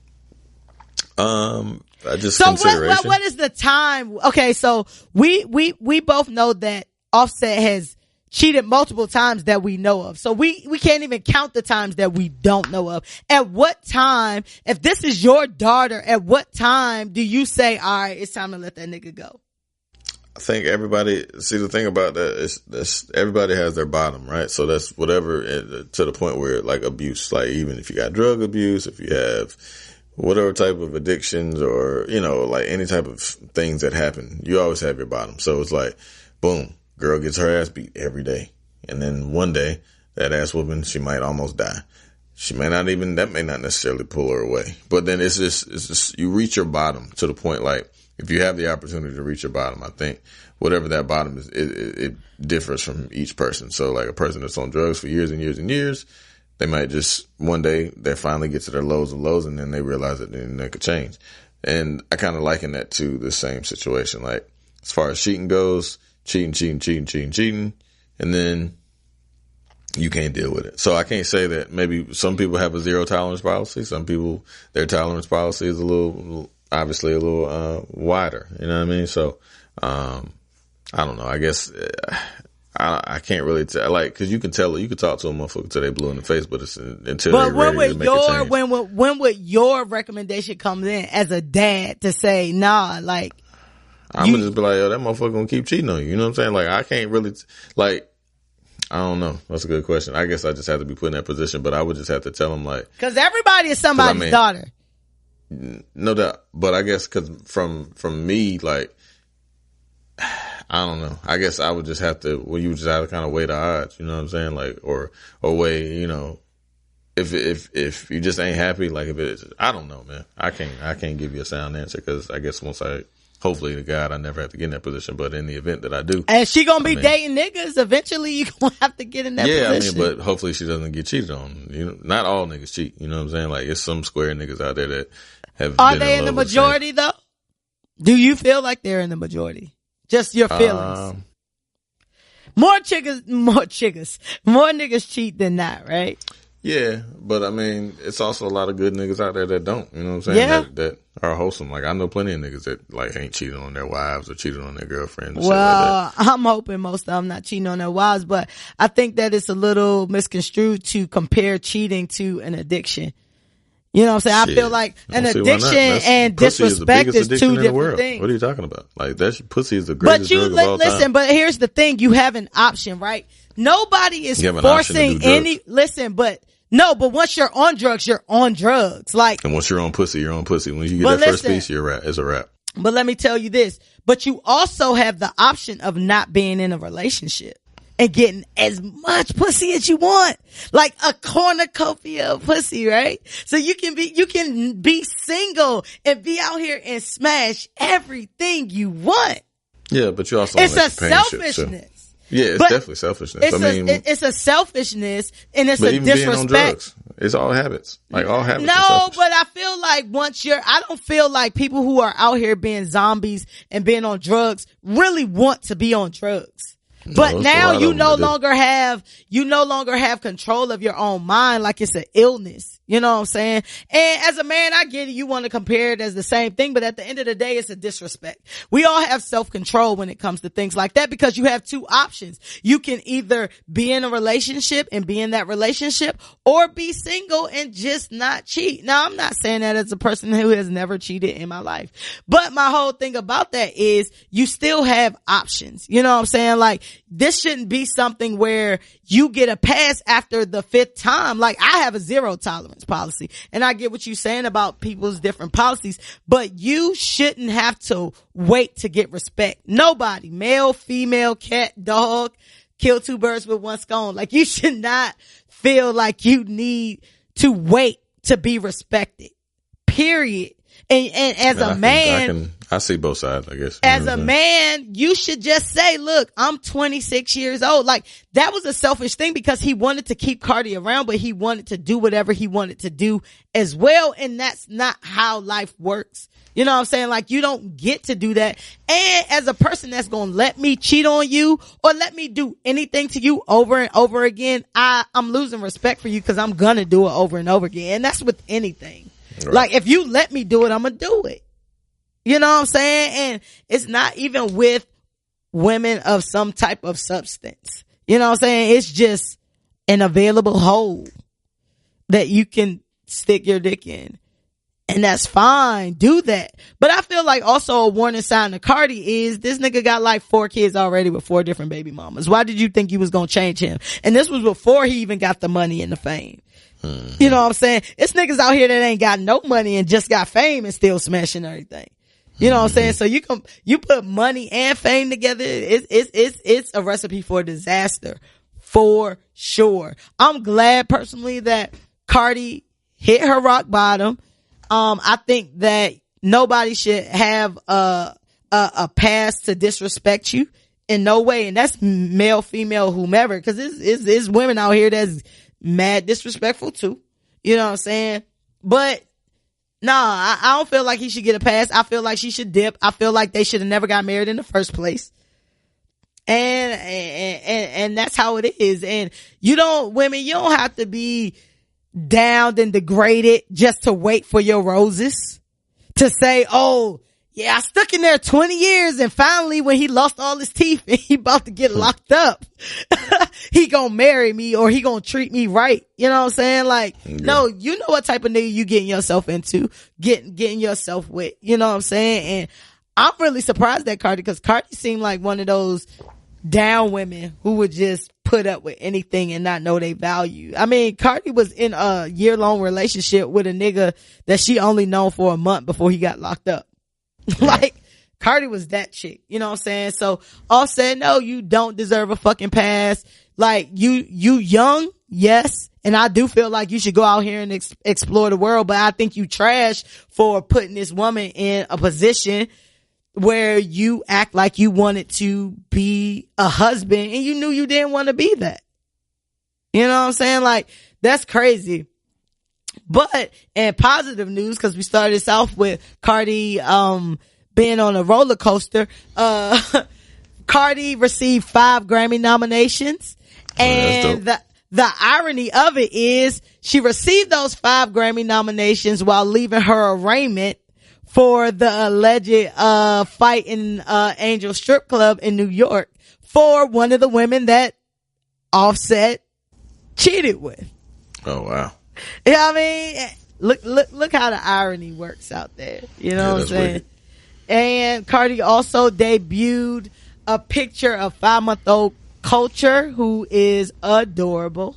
Yeah, she's a cute little boo. She's super cute. I don't know who she looks like though. She look like Cardi. You think she like Cardi? Both of them. Yeah, she like both of them. She kind of, when I kept looking, she kind of looks like Cardi's sister, Hennessy. She kind of looked like her a little bit. But you know what I'm saying? Congrats to Cardi on, her Grammy nominations. And again, Nicki received 0. So I know she in the fetal position, with her murderer, rapist boyfriend. Cardi's roller coaster week is lit or shit. I guess it's lit. I don't know. It's right there in between, I guess. I think that is lit. I'm giving Cardi lit because even though she's getting divorced, I feel like you're getting your self-respect back. And you have a beautiful daughter and you have 5 Grammy nominations. So when you could put Grammy award winning or Grammy nominated rapper in front of anything, that cha-ching, that's more money. Your price just went up. Mm-hmm. So shout out to Cardi. Last but not least, the funniest, pop culture event, in my opinion, of this week is the king of R&B debate. Jaquese of, Cash Money declared on social media that he is the king of R&B of his generation. This statement sent the whole internet into a tizzy. Every R&B singer crawled from under a rock to voice an opinion, from Tyrese to Bobby Valentino, Tank, R. Kelly, even Jay Holiday, who keeps coming on social media for the craziest stuff. He gave his little monologue while getting mistaken for a valet, which was hilarious. Super funny. Even comedians like Kevin Hart and Jamie Foxx came out with opinions. Why do you think that Jaquese believes he is the king of R&B, B? Shout out to that nigga. That nigga got the most publicity ever. Like, that shit was fucking genius. It's amazing what, like, 30 seconds of fucking putting your phone in your face and holding down a button will do. You know what I'm saying? Like, that shit is crazy because, like, he literally had the fucking internet going nuts for, like, fucking 48 hours. Especially around this motherfucker because niggas was fucking snowed in, so they ain't shit to do. But, I don't know, man. I don't know what the fuck made that. I mean, okay, so let me say this. You're supposed to feel like if you're in a position where you're in competition with other people, you're supposed to feel like you're the best. I feel like I'm one of the best podcasters there is, and I'm going to continue to feel like that. You are, B. For him to make that statement, I don't have any problem with it. You know what I'm saying? Like, he's not gonna be like, yo, I'm like, I mean, maybe he could say he was the prince, you know what I'm saying, R&B, but hey, fuck it, make it clean, cause niggas got mad at T.I. when he said he was the king of the South, you know what I'm saying? So it's along the same veins. Now, the validity of it, you know what I mean, like, will it hold any weight is also subject to be questioned. And, I mean, Jaquese got a couple joints, you know what I'm saying, but he got a long way to go. What do Jaquese have? Cause I can't think of a single original Jaquese song. The shit with Dej Loaf. Was that his song or Dej Loaf's song? No, that's his song. Okay. Yeah, that song was okay. And I hate Dej Loaf's voice. I mean, he got some shit. He got a couple joints that I like. Nah, you always say niggas got shit, but you can't never give examples of niggas shit. And now he's about to look on the internet as he always does. Yeah. So let me chime in. So I feel like if he was that big, you would know off the top of your head, not just you, the general you. I think that I do give BED. The shit. What's that shit go? Hold on. I thought that was the Dej Loaf joint. Nah, this is some other shit. Yeah. That's your heart. Know what I'm talking about? I know that song. What's the song with him and Dej Loaf then? Met her in the club. Oh yeah. I'm about to show me love. That shit was hard. Yeah, 2 singles ain't gonna make you the king of Burger King, dog. Not. Like, so here's, I give, Jaquese props, and it kind of piggybacked on what you said in regards to publicity. You got everybody talking to you because of this absurd statement. Do I support the theory of if you do something, you should believe that you are the best? Yes and no.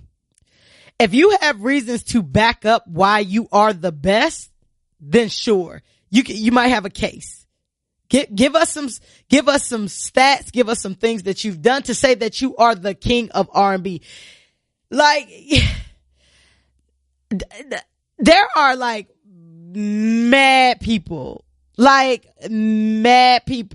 who would come before him.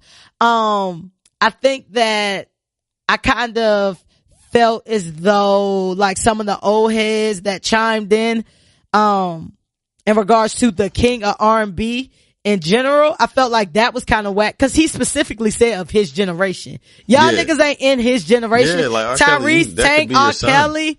That ain't in his generation. Yeah, the nigga, like none of y'all. Like Chris Brown ain't even in your generation. I think Chris Brown is in his generation because Chris Brown 29. He 24. But Chris Brown been out since he was like 14. You know what I'm saying? Like Chris Brown is like he's like dog years old. You know what I'm saying? Like he like 36. But like my age. I think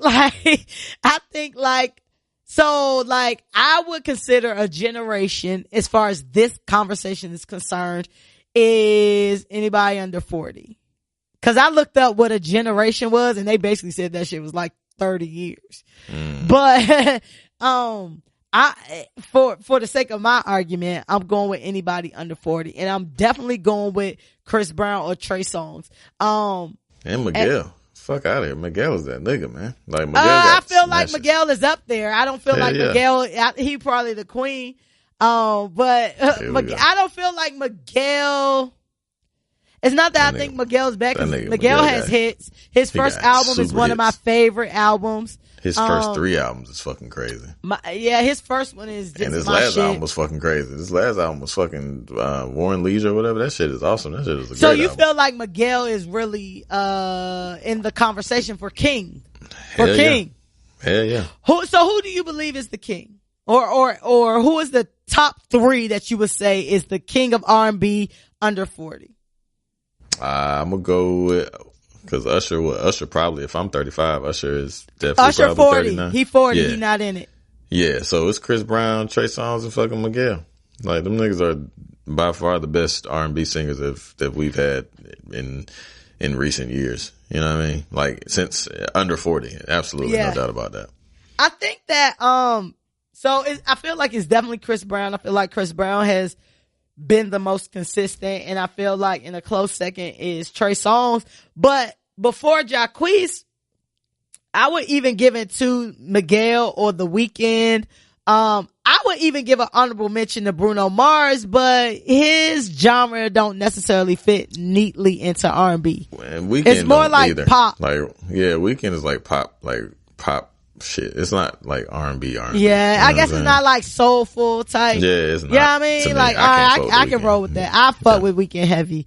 I don't necessarily like his more commercial things once he actually got popping, but I really like the Weeknd. He depresses the fuck out of me.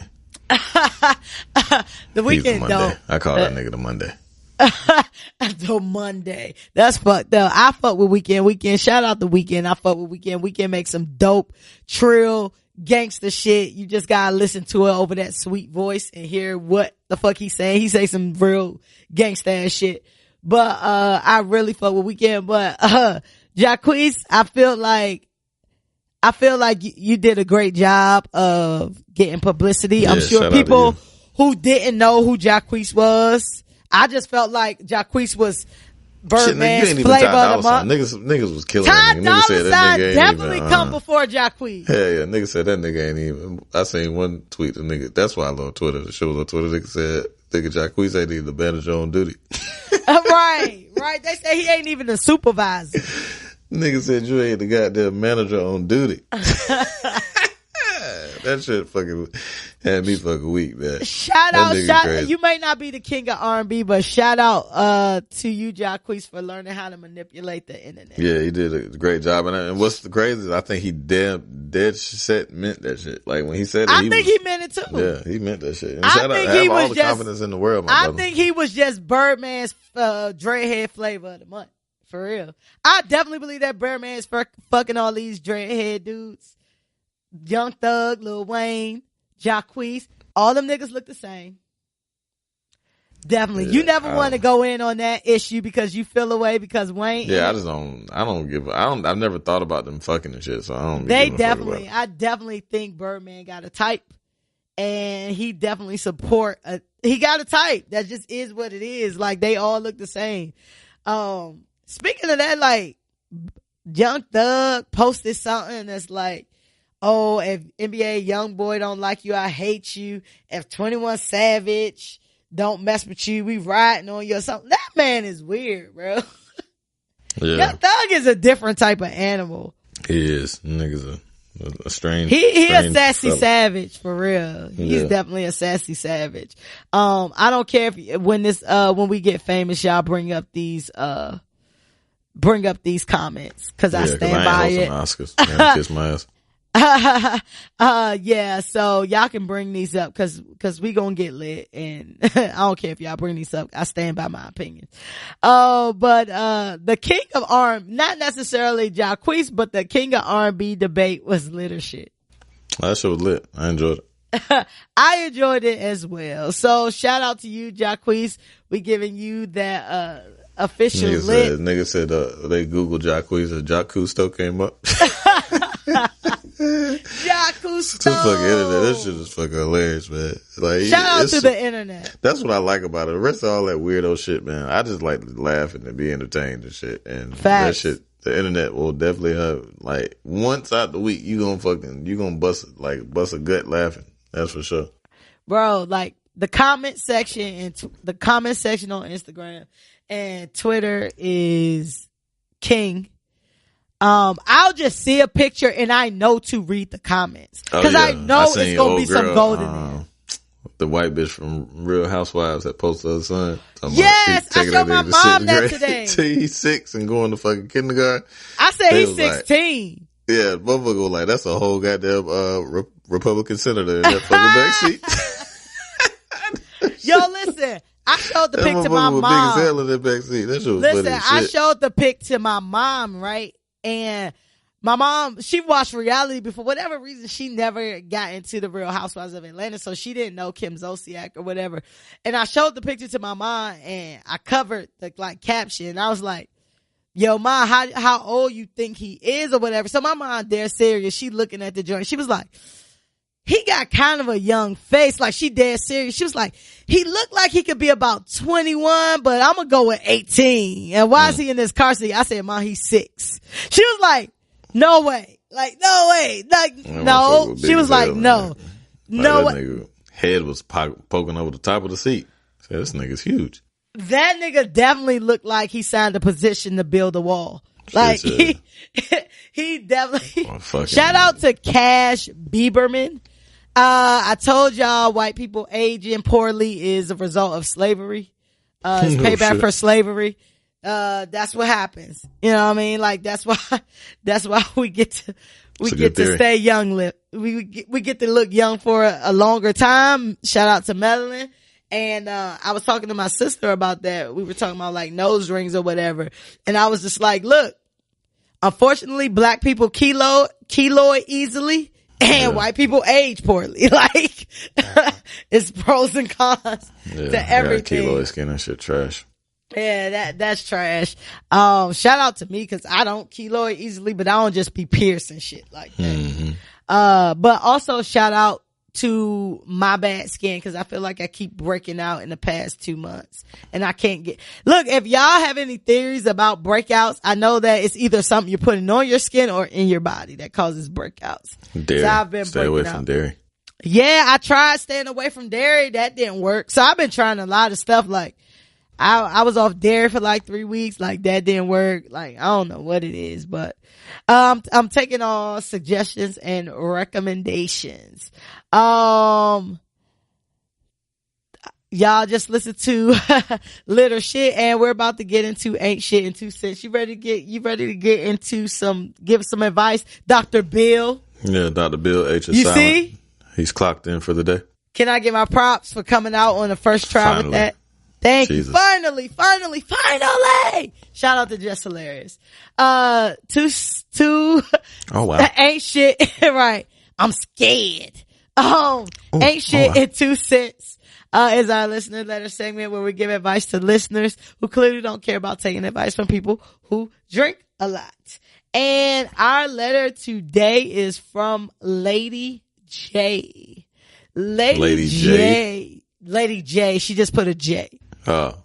Motherfucker sound like she got a goddamn boudoir full of fucking prostitutes and shit. Well, I'm gonna read this letter. My sister, you're always very, semi on point with a lot of things. She says, shout out to Dr. Bill. My sister is a popular stripper in Atlanta and is doing pretty well for herself. She is in the process of buying a new home. Her lease is up for her apartment at the beginning of the year. She asked me if she can move in with me and my boyfriend until she closes on her house in March. My sister and I are very close, but we have had issues in the past of her being overly friendly with my boyfriend and my boyfriend acting like I'm overreacting. On top of that, she got a fat ass, bro. Listen, on top of that, she has an amazing body. Yeah, look at me. Look like you passed on those weather skills for psychic skills, Dr. Bill. I'm Jane Grey. On top of that, she has an amazing body with enhancements and she does not mind showing them off. What's her Instagram? I am not trying to have all that walking around my house in boy shorts and tanks. It's my sister and I love her to death, but I'm not trying to have all that temptation in my crib. I want to support my sister, but it's a little bit much for me. What should I do? Am I tripping? And that's from Lady J. Lady J. Thank you for listening. I always appreciate you. Thanks for sending in a question for the week. It's a good one. What should you do? Fuck. As, I don't know, like as the boyfriend, I'd be like, damn, just let him move in for a quick. But then like, I also would be like, shit, I don't even want to be put in that position. You know what I'm saying? Cause like, nigga definitely gonna. You don't want to be an offset. Yeah, you seen the memes like, if this was your old lady sister and she in the kitchen bent over and shit, what would you do? And I don't know what the fuck I do. That shit it's all situational until you get it. You always got plans till you get in that motherfucker. You see that fat ass in your face. And then that moose knuckle staring at you, bending over. But I mean, I would just kind of maybe set the ground rules for your sister. Like, hey man, I'm gonna let you stay here, but please, I mean, like if you're gonna be doing all that boy short shit and all that shit, cause you mad provocative, you got to be like do that shit and close behind with the door closed and shit. You know what I'm saying? When you know it's like regular hours. Regular hours. It's like, yeah, when it's got them prime time type shit, you got to cover up. You know what I mean? But otherwise, and it also depends how long she's gonna be there. She's gonna be there like 30 days, 45 days. Well, she said the lease is up at the beginning of the year. I'm making an assumption for January. Yeah. So it seems like she'll be there at least 60 days as she closed on her house in March. Yeah, just be like, man, listen, man. Just have an honest conversation with her. Like, do you feel like you can cover yourself up enough? Like, I'm not trying to like make you no damn Muslim woman or no shit, but at the same time, you got to respect my house and my boyfriend, and I don't want you to be, tempting him or you to be tempted or none of that other shit. And I'll talk to him too. Like, he don't need to be wearing no shirts around the house. You know what I'm saying? Like, we need to make this as neutral. Good. That's good with that part because they didn't even think about him. Playing field as possible. You know what I'm saying? Like, everybody got them be clothed. You know what I'm saying? Yeah. In public. You know what I mean? Like, in the public forum of the home. Like, yeah. But then at the same time, it's going to be the time when she ain't there at work. You know what I'm saying? So yeah, she going to be scared to go to work and shit. Yeah, like, everybody, let's go. let's Girl, them fries going to flip theyself. You better stay your ass at home. Yeah. But yeah, let her, I don't know. Let her move in. If shit don't work, then you just tell her she got to go. You know what I mean? But yeah. I understand that. But tell us what her Instagram is. I like to see it. I would be on that. I think that, B laid that out perfectly where I feel like, all right, these are the ground rules for you staying with me. And then she could decide if these ground rules is too much or not. Yeah. You know what I'm saying? Because it is your sister. You say y'all close. You need help. Or she needs help. And, she could probably go somewhere else. You say she a stripper. She doing well for herself. I'm sure somewhere she can lay up, but she chose your home. You know what I'm saying? And, say that, like, listen, I stay with my boyfriend. I don't stay by myself. And I would feel like out of respect for me, you know what I'm saying, you remain covered up when you not in your room. You know what I mean? Like you remain covered up, you know what I'm saying? And, it's been times in the past where I felt like, you were a little bit overly friendly. If y'all have not had this conversation already about the overly friendly part, like, you was a little bit overly friendly with Kareem. You know what I'm saying? And Kareem or Donnell or whatever his name is. Definitely got hard. He definitely looking at your ass. Nigga named Kareem or Rashid or some shit like that. Right. And just say that, you know what I'm saying? Like, I feel like, you should be covered up. I think, B brought up a great point that I didn't even think of was you need to talk to him too. Like, look, my sister coming to stay with us. You know what I'm saying? And no gray sweatpants in the house. Yeah. And, you know what I mean? Like, make sure that for this time I understand because I'm the type of person like, man, this is my motherfucking house. I do whatever the fuck I want to do. However, you know what I'm saying? I'm having this talk with y'all ahead of time. Like, it's going to take a little bit of sacrifice on all our parts to be a little bit less than ourselves for a couple months. But that's what we're going to need in order to create harmony in this house. And at the end of the day, Lady J, I feel like if your sister makes a play for your boyfriend or your boyfriend makes a play for your sister, at least people are exposed. You gotta thank God for showing you who people are. I honestly believe that. You know what I'm saying? So whatever's gonna happen. I also believe in not worrying about things twice. You know what I mean? Don't worry about it until it becomes an issue because you just wasted time worrying about it in the beginning. You know what I'm saying? But I definitely think you should let your sister stay. Her body is her business, like literally how she makes money. You know what I'm saying? And she's enhanced it. The same way we go to trainings and stuff to make ourselves better for our job. You know what I mean? She did this to make herself better for her job. So I definitely think you should lay those ground rules. Stop projecting your insecurities off on these two people. And support your sister and whatever happens and whatever happened, was meant to happen because regardless, your nigga ain't gonna just accidentally fall into your sister. Unless it was meant to happen. Yeah, you would hope not. But I mean, shit, crazy things have happened. So, but I give them the benefit of the doubt. You know what I'm saying? Yeah, and let them expose themselves if that's what it is, because it could go perfectly fine. You know what I mean? And there are a lot of attractive people in the world. Like, God ain't gonna stop making attractive people, and Dr. Miami ain't gonna stop making attractive people. Sure. So you can't be worried about everything that's beautiful that comes into your house or your vicinity, or anything like that. But whatever happens with a person's lack of self-control, that's on them. That's not on you. So if your boyfriend was gonna smash your stripper sister, then your boyfriend was gonna smash any girl with a dope body that came through that he had access to. You know what I'm saying? So stop tripping and, have that conversation. And Dr. Bill, did you have anything else, or you were done? That's it. That's all I got. That's all we got, ladies. I just want to see her IG. I want to see how fine she is. Google popular Atlanta strippers. Oh yeah, that's narrowing it down. Right, exactly. But let us know if you want to give Dr.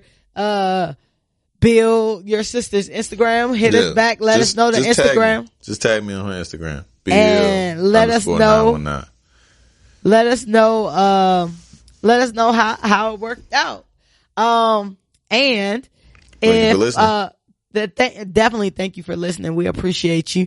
If any of y'all want this A1 advice from Dr. Bill and Dr. Fresh, I want y'all to write into the ain'tshitshow@gmail.com, and your letter may get read on the show. And it's Dr. Bill, the H is silent. You have to say it all, like a Tribe Called Quest. You gotta say it all. Like, I'm not saying that shit, but Dr. Bill will definitely give you that. The H is silent. Make sure you say it, pronounces it correctly. Thank you. I'm a doctor. I went to school for this shit. Okay, you will pronounce me. He went to school for advice. Yeah. Podcast school. Yeah. Moving on. You ready to get into some free smoke? Yeah, let's get it. Let's get it. Free smoke is where we talk about any and every hot button personal topic. What the fuck was that? It's like a juggle sometimes. It makes me wonder how I keep it going under. I think it's that's very good, because we're about to talk about a rapper, low key. Of course we are. Look at synergy. Dr. Bill with the H is silent and Dr. Fresh are on a wave. You gotta say it all together. Our topics could be anything from politics to petty, anything in between. And today's topic is in regards to appreciating yourself. And where this came from was my guy Snoop. A couple weeks ago got a star on the Hollywood Walk of Fame, and Snoop delivered one of the best speeches ever. During his acceptance speech, Snoop made sure to thank those most important to him, and mainly himself. Snoop said, "I want to thank me for believing in me. I want to thank me for doing all this hard work. I want to thank me for no days off. I want to thank me for never quitting." And that is inspirational, because I feel like we don't sit back and appreciate ourselves enough, unless you're like a Kanye West and you appreciate yourself way too much. But the average person does not sit back and give themselves credit for the things that they've done, the things that they've accomplished, the person that they've become, their path, their journey, all of those great things. So I really wanted to take this time, because our next show will be our last show for 2018, and it will be our Golden Shitty Award, our award ceremony episode. So I want to use this episode to just reflect on the great things that we have done this year, and, make sure that we're appreciating ourselves. So before we get into our greatest moments, B, I wanted you to sum up 2018 for yourself. Like, how would you just sum up 2018 as a whole for yourself? 2018 was pretty good, man. Had some new beginnings, started a new job, stepped out on faith essentially, because I really wasn't even planning on, I had never even looked for a job up until this point. I was just kind of fed up with the job that I had to an extent. And then it kind of culminated into some things that, worked out, because they're doing mass layoffs over there. So that was good. I guess that was foresight, and that was God pointing me in this direction. In terms professionally, I, started a podcast this year, I believe, wasn't it? Did it start this year? Yep, you started this year with the podcast. So I started Shout out to you. This was one of the crowning achievements of the year, just because, you know. Don't lay them all out, because I got some questions for you. Okay. But just some of them. I'm just saying, like, in a it was just a dope year, man. It was a good year. Overall, it was a great year for music. You know what I mean? Like, my kids started school. It was just a bunch of good shit that happened this year. You know what I'm saying? Yeah. I don't really recall. It was challenging, but most days and years are. You know what I'm saying? With the good, you got to take the bad, and for the rain, you got to accept the sunshine. So, all in all, it was a pretty good year. That's great. As far as me for 2018 was a roller coaster year for me.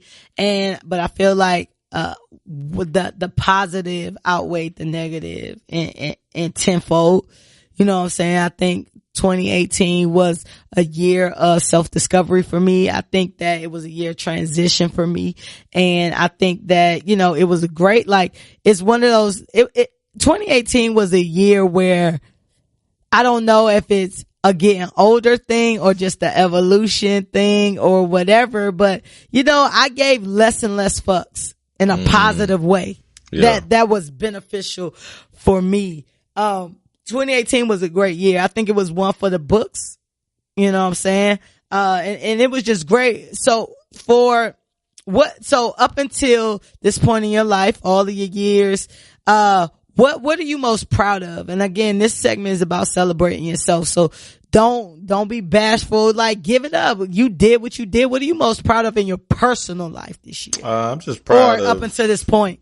I'm just proud of, you know, like, taking care of my family. You know what I mean? Like, it's a very demanding job to be a husband and a father. You know what I mean? Shout out to you for sure. So, I think that's my most, you know, I guess as far as achievement goes and being most proud of myself, I think that, because, I mean, you know, a lot of people tell me that, like, you know, I'm a good dad and doing a good husband, and, you know what I mean? I got a good life. I got a good wife. I got a good household. You know what I mean? So I think just being a stand-up guy for the most part, you know what I'm saying? Like, I have some issues here and there, you know, just because life. Of course, because life gonna life, challenges, right? You know what I mean? Greater the test, greater the testimony. I'm a firm believer Amen. in that. But yeah, I think that, like, just overall, just trying to be a stand-up guy for the most part, you know what I'm saying? I think it obviously, like I said, it has challenges, and, you know, you can fall to the wayside very easily, but just being accountable and being in the moment and shit, and just taking everything for, you know, for what it is, and not taking things for granted, and seizing the moment and opportunities. I think that's, you know, what I'm most proud of. And, you know, my kids are doing well in school, and they're good kids. They're fucking mannerable, and they're not bad as fuck. You know what I'm saying? And, you know what I mean? Granted, we got a ways to go, but I think I'm setting a good foundation for them now. And I think, you know, that's paying dividends. And, so I think that's off the rip. Off the top of my head, that's what I can definitely say I'm most proud of. You know what I'm saying? And even being a good son too, because it was a challenging year for my parents and shit too. So I feel like that's dope. That a lot of the onus was put on me. I got two stepsisters, and I won't bash them, but they didn't do in my opinion, what they could have done for their actual father.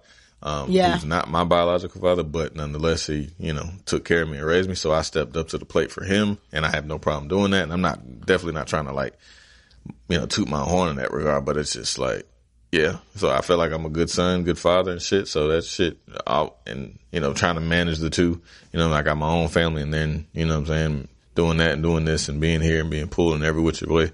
But, I don't think I was spread too thin, and I was able to manage it. So shout out to me for that shit.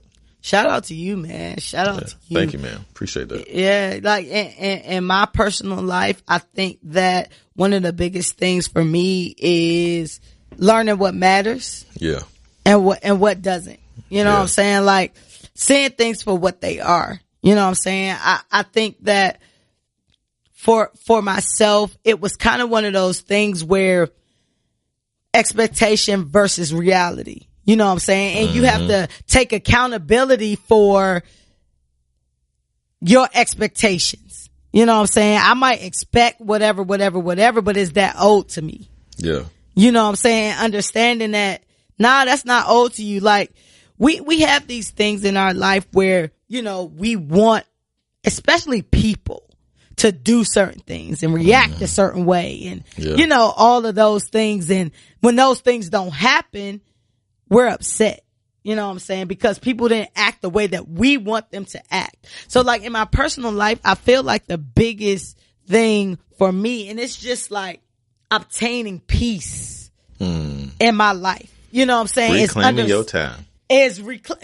No, that's a fact. Like reclaiming your time and just understanding that, oh, well, they gonna do them. Like, and you can't get mad for a person being them. Oh, yeah. You know what I'm saying? Like going back with like, you know, just off the pop culture shit, just because it's an example. If Offset is a cheater, you can't be mad at him for cheating. My you know what I'm daddy saying? always say a dolphin gonna shake his fin. Never heard that one. That's why I love my Southern folk for, you know, these sayings. But it's just that, you know what I'm saying? Like, and being like, I think one of my things for obtaining like just peace in my personal life and love and all of these things, you know, in my personal life is one, being me. I can only be me, and accepting people for being them. And then the thing is you have to think about if you are okay with whomever this person is. And you have to be okay walking away if your shit does not mesh well with their shit. Because we all have our shit, right? Can't put a round hole in a square box. Exactly. So you have to understand that and be okay with that. And it doesn't necessarily mean you have ill will towards nobody, but I'm not, if what you do in your life or our interactions causes me stress in my life, then I need to be okay with walking away and saying, you know what? It was a reason, season, whatever. Why we were, and you gotta do that even with family, my nigga. Like, blood, just because somebody is blood don't mean that you should be okay with being stressed out all the time for them. Yeah. You know what I'm saying? I think that, you know what I'm saying, just being me and understanding it and just being like, look, you can take it or leave it. You know what I'm saying? And it goes back to something else we said earlier in the podcast. It's like, this is the way I believe. These are my thoughts. Even for me, if you don't like the way I am or what I believe or what I do, you need to evaluate that for yourself and see if you should be friends with me or a relationship with me or deal with me on a regular basis. You know what I'm saying? Cause I'm not perfect either, but I can't be nobody other than myself. Right. Yes, I'm going to improve. I'm going to evolve. I'm going to be all of that, but it's going to be on my time, and I need to accept the fact that you're going to evolve on your time. And if we happen to come together again down the road where our evolutions meet, thank God, that's what's up. Yeah. But if we don't, it's no ill will with that either. I don't have no hate in my heart.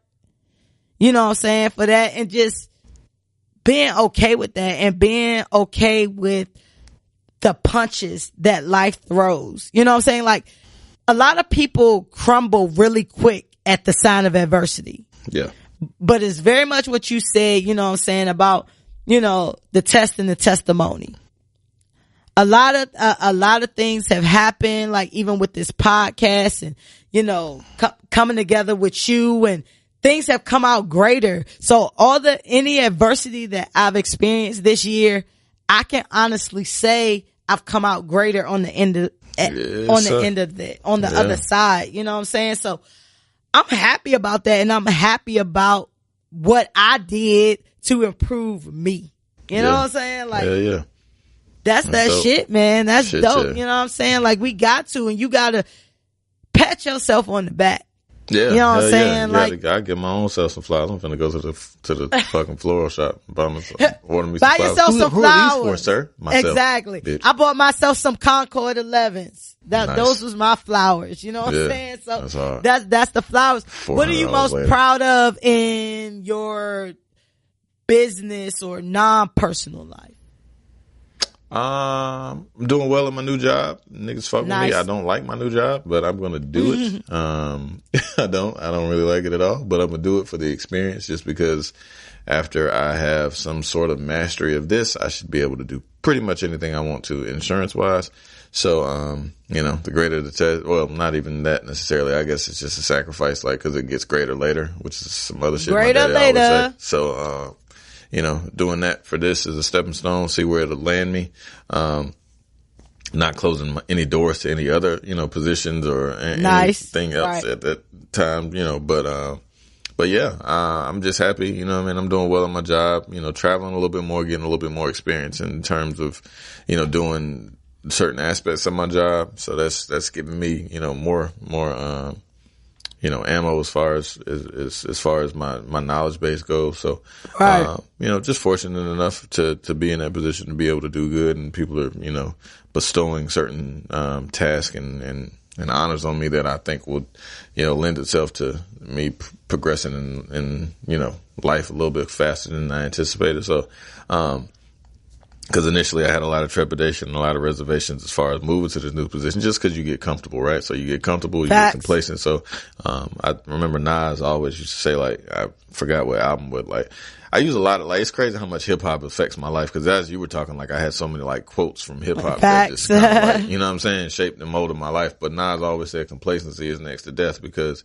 I was going to say complacency is death, but I didn't even cut you off. But go ahead, finish it. Yeah, that's what Nas said. And I'm sure other people said it, because I'm sure you got it from somewhere else. But I heard that when, I was I think it was on the It Was Written album. I don't know. Don't quote me on that. But nonetheless, like, I always kept with that, you know what I'm saying? Because, my real pops wasn't in my life, you know what I'm saying? And I remember my mom always saying, like, that nigga worked in the same job for 30 years and they ain't do shit, da-da-da. Like, she, how your mom used to talk, well, I don't know if you, but anyway, scorned women will talk shit about the fathers of past. So, like, the fathers of old. Yeah. So she would always, and they always used to stick with me. I'm like, man, I don't want to keep doing the same shit, beat my head against the wall for the same, you know what I'm saying, for 30 years and they really got shit to show for it. But at the same time, it's all about your, like, I don't necessarily ever want to be a manager of people, because I don't really got time for people.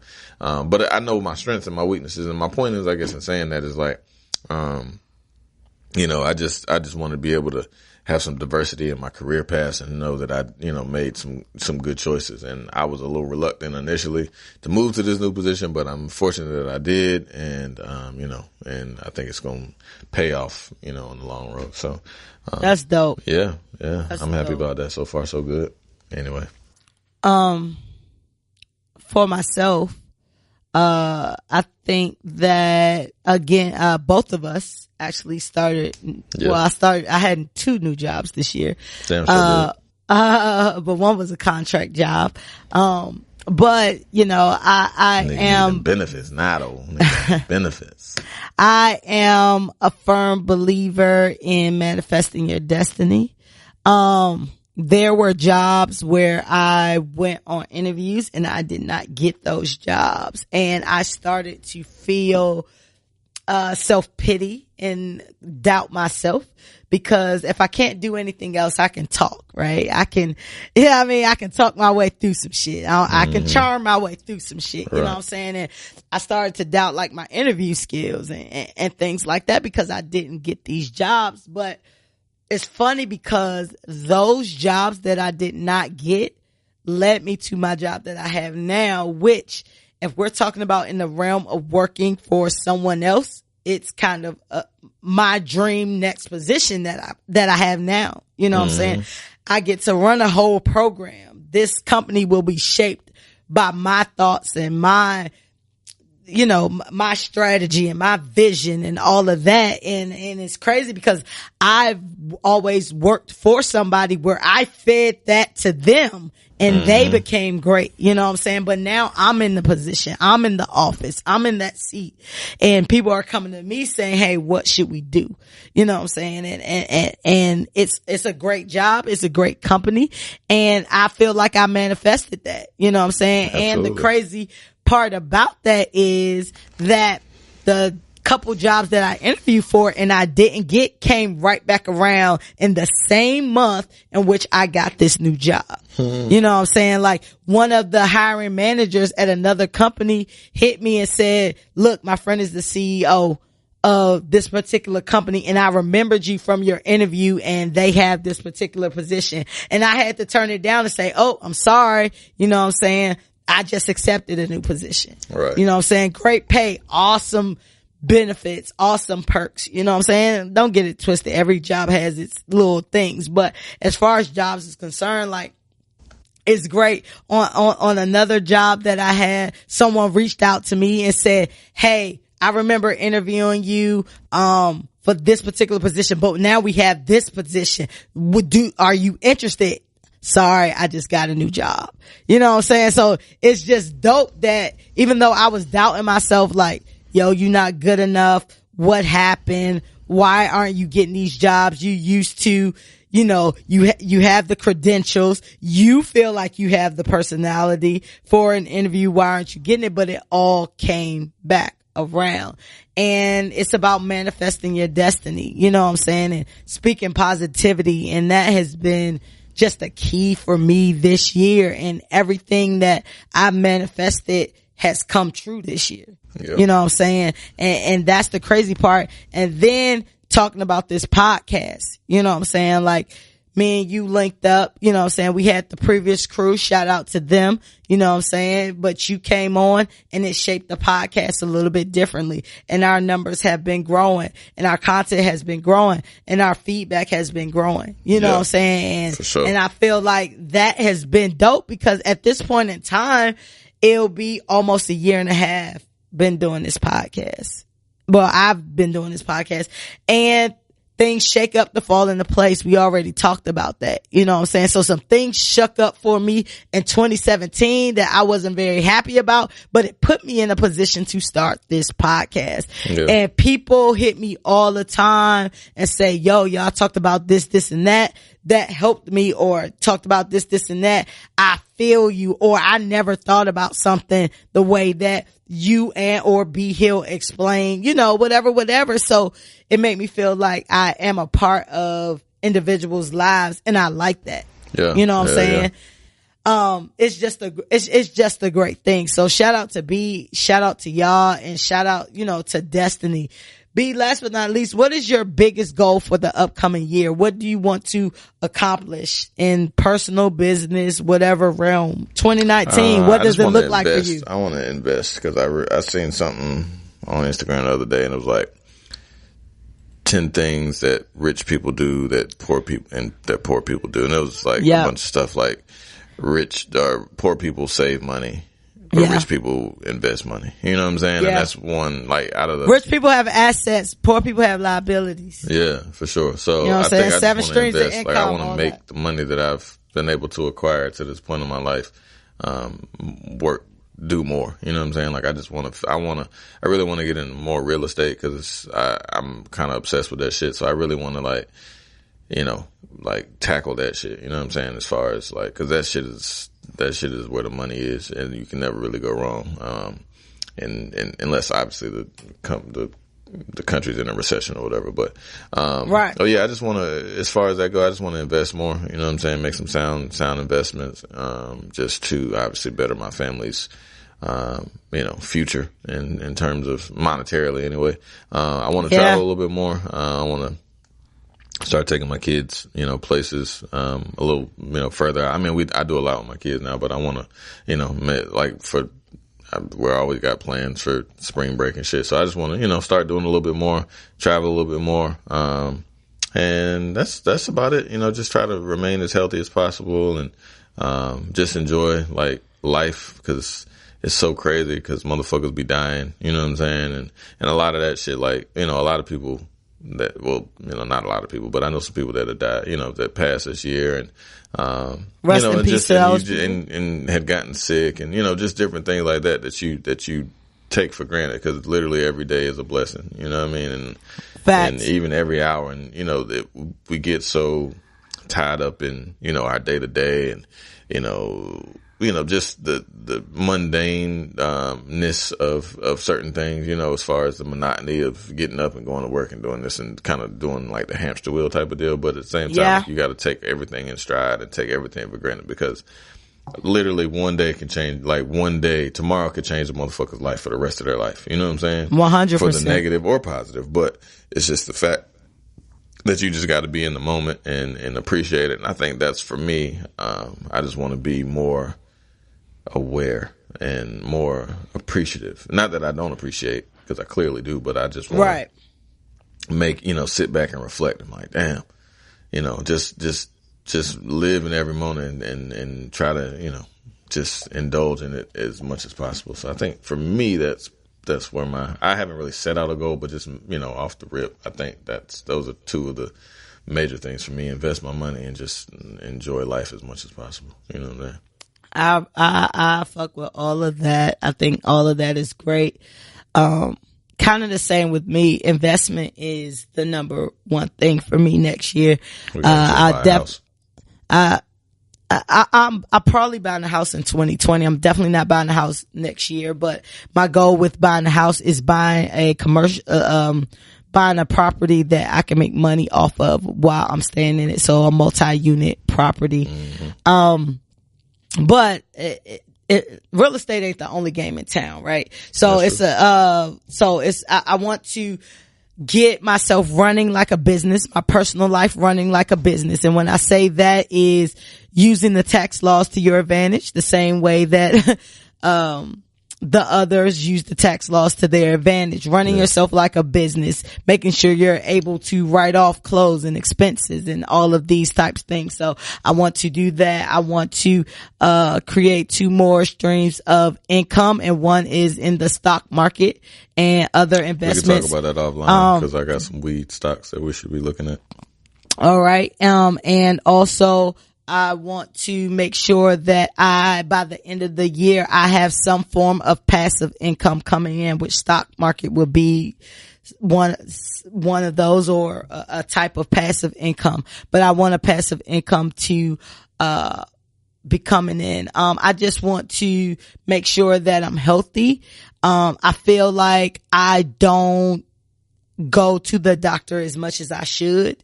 You know what I'm saying? Like you overlook shit until some shit hurting or something. Mm-hmm. You know what I'm saying? Even though you have insurance that cover that shit. You just never think of it. So I just want to take care of my health, even more. My goal is not to work for anyone. Even though I love my job that I have, you know what I'm saying? That's still working for someone. I want this podcast, to blow up. I want to,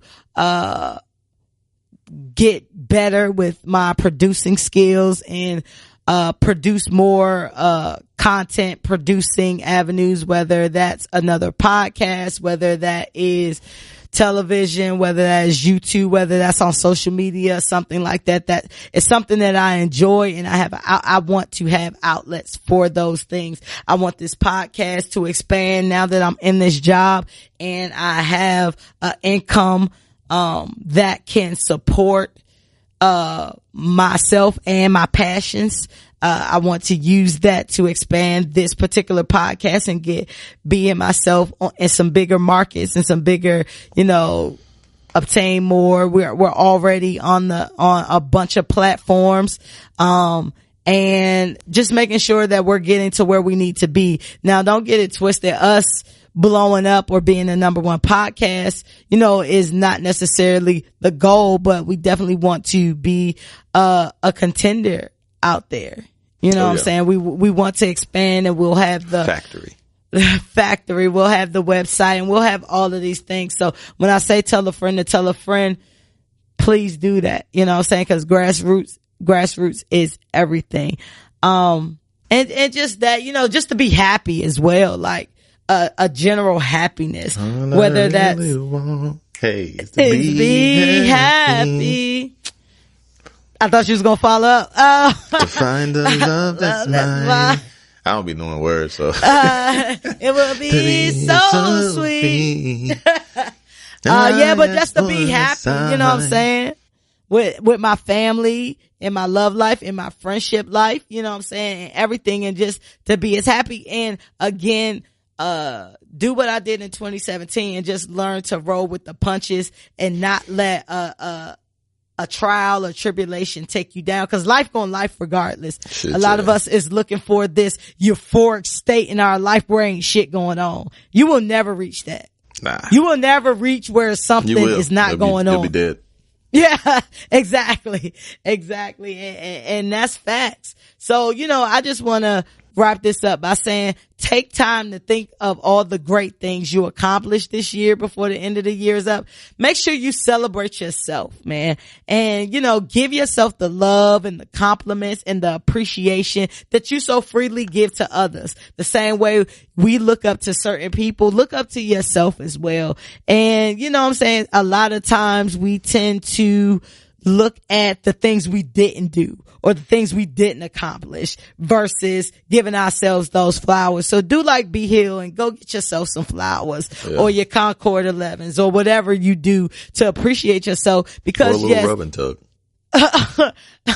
Or that, if that's how you appreciate yourself, like we give so much of ourselves to others in our jobs and all of that. And a lot of people, rank themselves based on how others critique them. You know what I'm saying? Critique yourself and love on yourself and appreciate yourself and be like Snoop and thank yourself for believing in yourself and not taking no days off and never quitting and all of this. But even if you find a time in which you may stumble, you can always get back up. You know what I'm saying? Yeah. Think about the times you got back up and not the times you failed. So I want to thank y'all for listening. Make sure y'all subscribe to the show, and y'all already know, follow us at the Ain't Shit Show, on social media. And that's an X where the I may be, where the I would be. And that's Twitter, IG, Facebook. And y'all know we on YouTube, Twitter, Spotify, Fin. We're now on iHeartRadio, Apple Podcast, Stitcher, all that. Make sure y'all write reviews where y'all can. Y'all helping us out. If all it takes is for a couple minutes out your life to help us be great, we would definitely appreciate that. And, if you tag us on social media, please tag us. If you private, I just realized that if you have a private page, then we don't get the alert, but tag us. And in 2019, I want you to remember this particular quote as the new year comes upon us. Don't be afraid to go out on a limb, 'cause that's where the fruit is. And until next week, I want y'all to be great and Wakanda forever. Yeah. And we out of